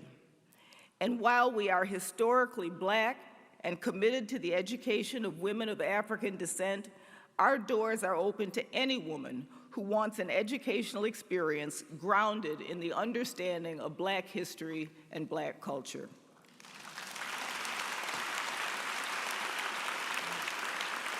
This kind of adaptability and intentionality has rooted us in our educational mission, but also in the world beyond our doors. Because for every major social, political, or economic challenge our country has faced, Spelman has been there, and our voice has mattered. It is no surprise, then, that Spelman is known far and wide for its excellence. We continue to break records and score high in all the national rankings, and that commitment to the best does matter. As our first president and co-founder, Sophia Packard, famously said, "Spelman women must have a loyal scorn for second best." But what is most heartening to me is that Spelman has become an incubator for Black women at a time when we need diverse, experienced voices at the table more than ever. The renowned philosopher, Trevor Noah, said it well. For the sake of keeping our ratings PG, I will paraphrase. If you truly want to learn about America or anywhere else, go talk to a Black woman. Black women can't afford to mess around because they have to shoulder the consequences if things get screwed up.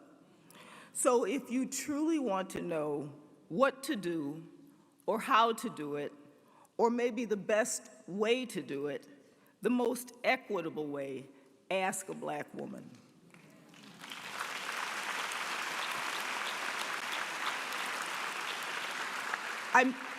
I mentioned that student who told me Spelman was her Wakanda experience.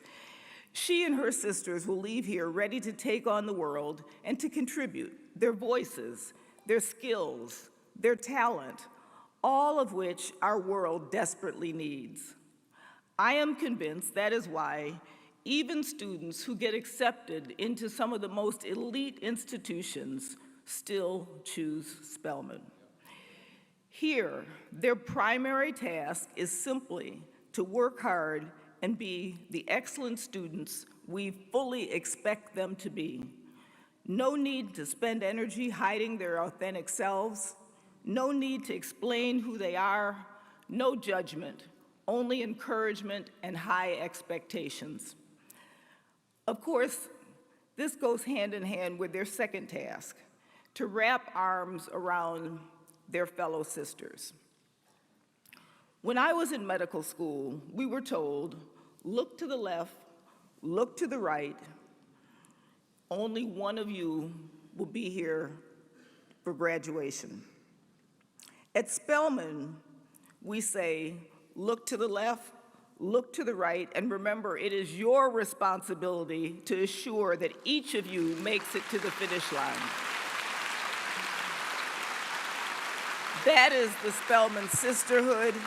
That is the Spelman difference. Now, who makes this magic happen? Behind all of our wonderful students are extraordinary faculty, administrators, and staff who put in countless hours because they believe in our students and the life-changing potential Spelman offers.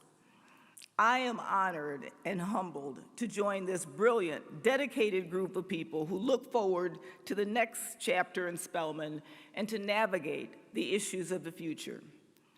Our song invites us to do just that. It says, Spelman, look around and see where changes need to be. And we know changes are badly needed. Not dissimilar from the time when Spelman was conceived, we are facing one of the most divisive and difficult periods in our nation and in our world. We are seeing reversal of hard-won struggles. If you are a person who believes in and values democracy, rule of law, facts, honest history, freedom of speech, women's bodily autonomy, Black and other minoritized and marginalized community, equity and fairness, then you will agree we are living in troubled times. Now more than ever, we need Spelman women who are ready to be in the room and at the table when decisions about our future, our collective destiny are being made. We need your brilliance, your boldness, and your ability to be analytic and evidence-based, even when those around you prefer shallow sound bites and sloganeering. While I will be guided by our community and what the community feels is most necessary, there are some things I hope I can accomplish during my tenure. First, I want to help assure that we continue to value a liberal arts education and make it more accessible. We know that a liberal arts education is vitally important for a functioning democracy and for developing critical thinkers and problem solvers. While we excel in the STEM and mathematics, we are not STEM only. We also excel in the arts and humanities and social science.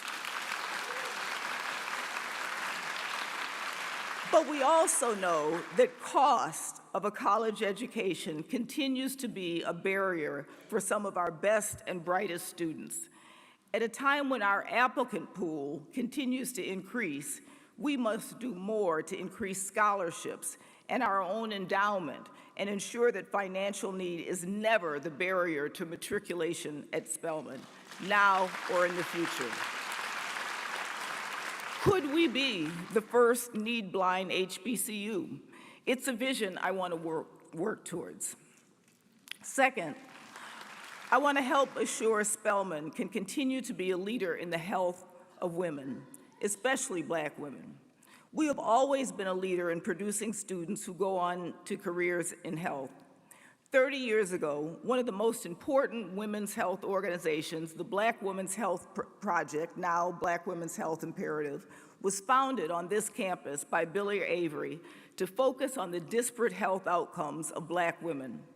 Today, with ever-widening disparities in health, we have a special opportunity to double down on our efforts to be a leader in the fight to understand and improve the trajectory of the physical and mental health of Black women here and around the world.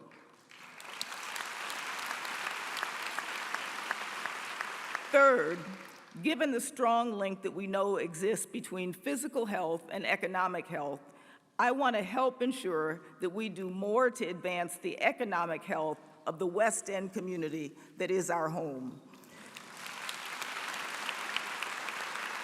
We have done a lot already, but we can do more to increase economic growth and vitality. We recently launched the Center for Black Entrepreneurship, a collaboration between Spelman and Morehouse with a mission to train and produce a new class of Black entrepreneurial talent. While its first responsibility is to our students, I believe it can be a resource more broadly, bringing the power of entrepreneurship to catalyze economic growth in our neighborhood. Fourth, while almost 80% of our students have some travel and study abroad experience during their time at Spelman, I want us to be even more global. In a world where many young women are still denied the right to education, we can do more to bridge that gap. Data show that nations that have higher numbers of women who are educated and in leadership positions are more stable, more equitable, and less corrupt. I am convinced that Spelman can play a role in helping to bring about that transformative change in global leadership. We can do more through different pathways, different platforms like our Spelman platform, and partnerships that go beyond the walls of Spelman to expand our ability to bring the world to Spelman and Spelman to the world, especially for Africa and the diaspora.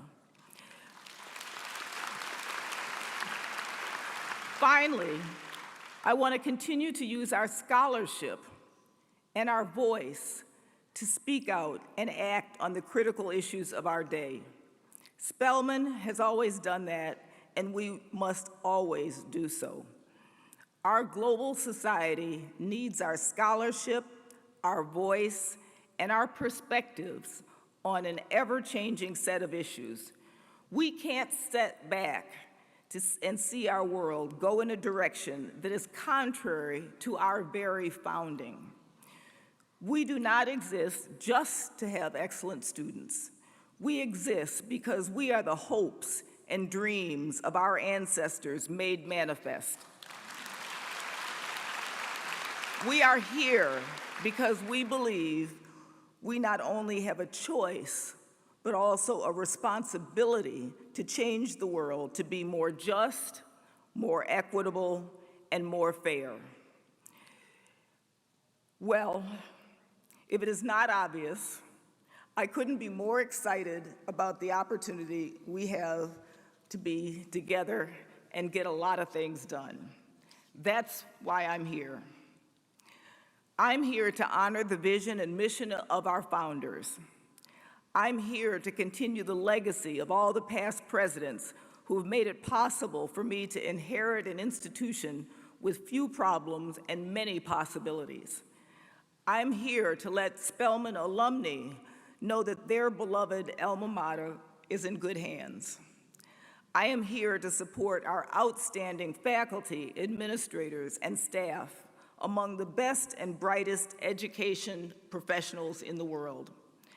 I am here to send a clear message to current and prospective donors that an investment in Spelman is an investment for the ages. I am here to be faithful, to be a faithful ally and advocate for our current students, the 2,300 beautiful, intelligent, poised, and committed women whose faces I see every day. And I am here for the countless girls whose faces I have not yet seen and may never see.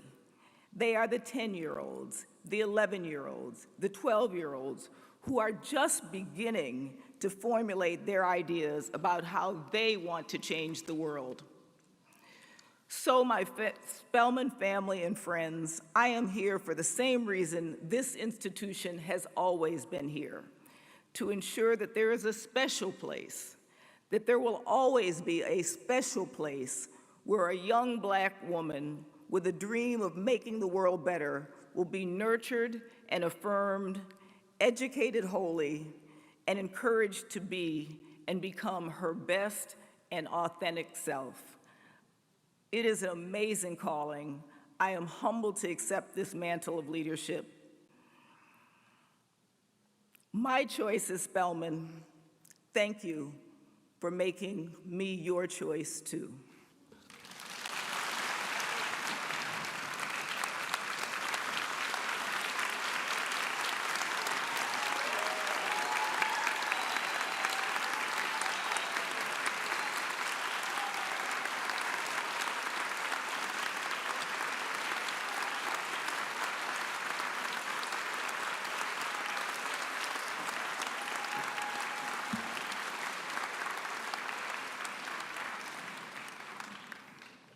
So, we officially have our new president installed, and I really hope you enjoyed today's ceremony and hope to see you at the other inauguration events throughout this weekend, including the interfaith service that is scheduled for Sunday with a message from Bishop and Primate of the Episcopal Church, Reverend Michael Curry. We want to thank everyone for coming. A special thank you to our organist, Dr. Joyce Johnson.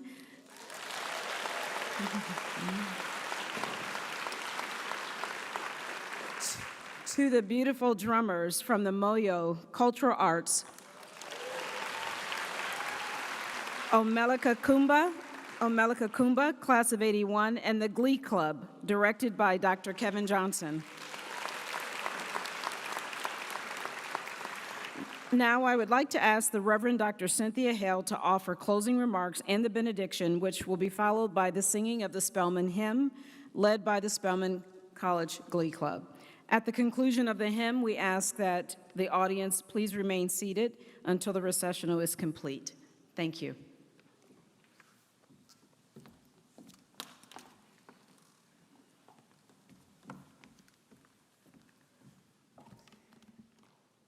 Please pray with me.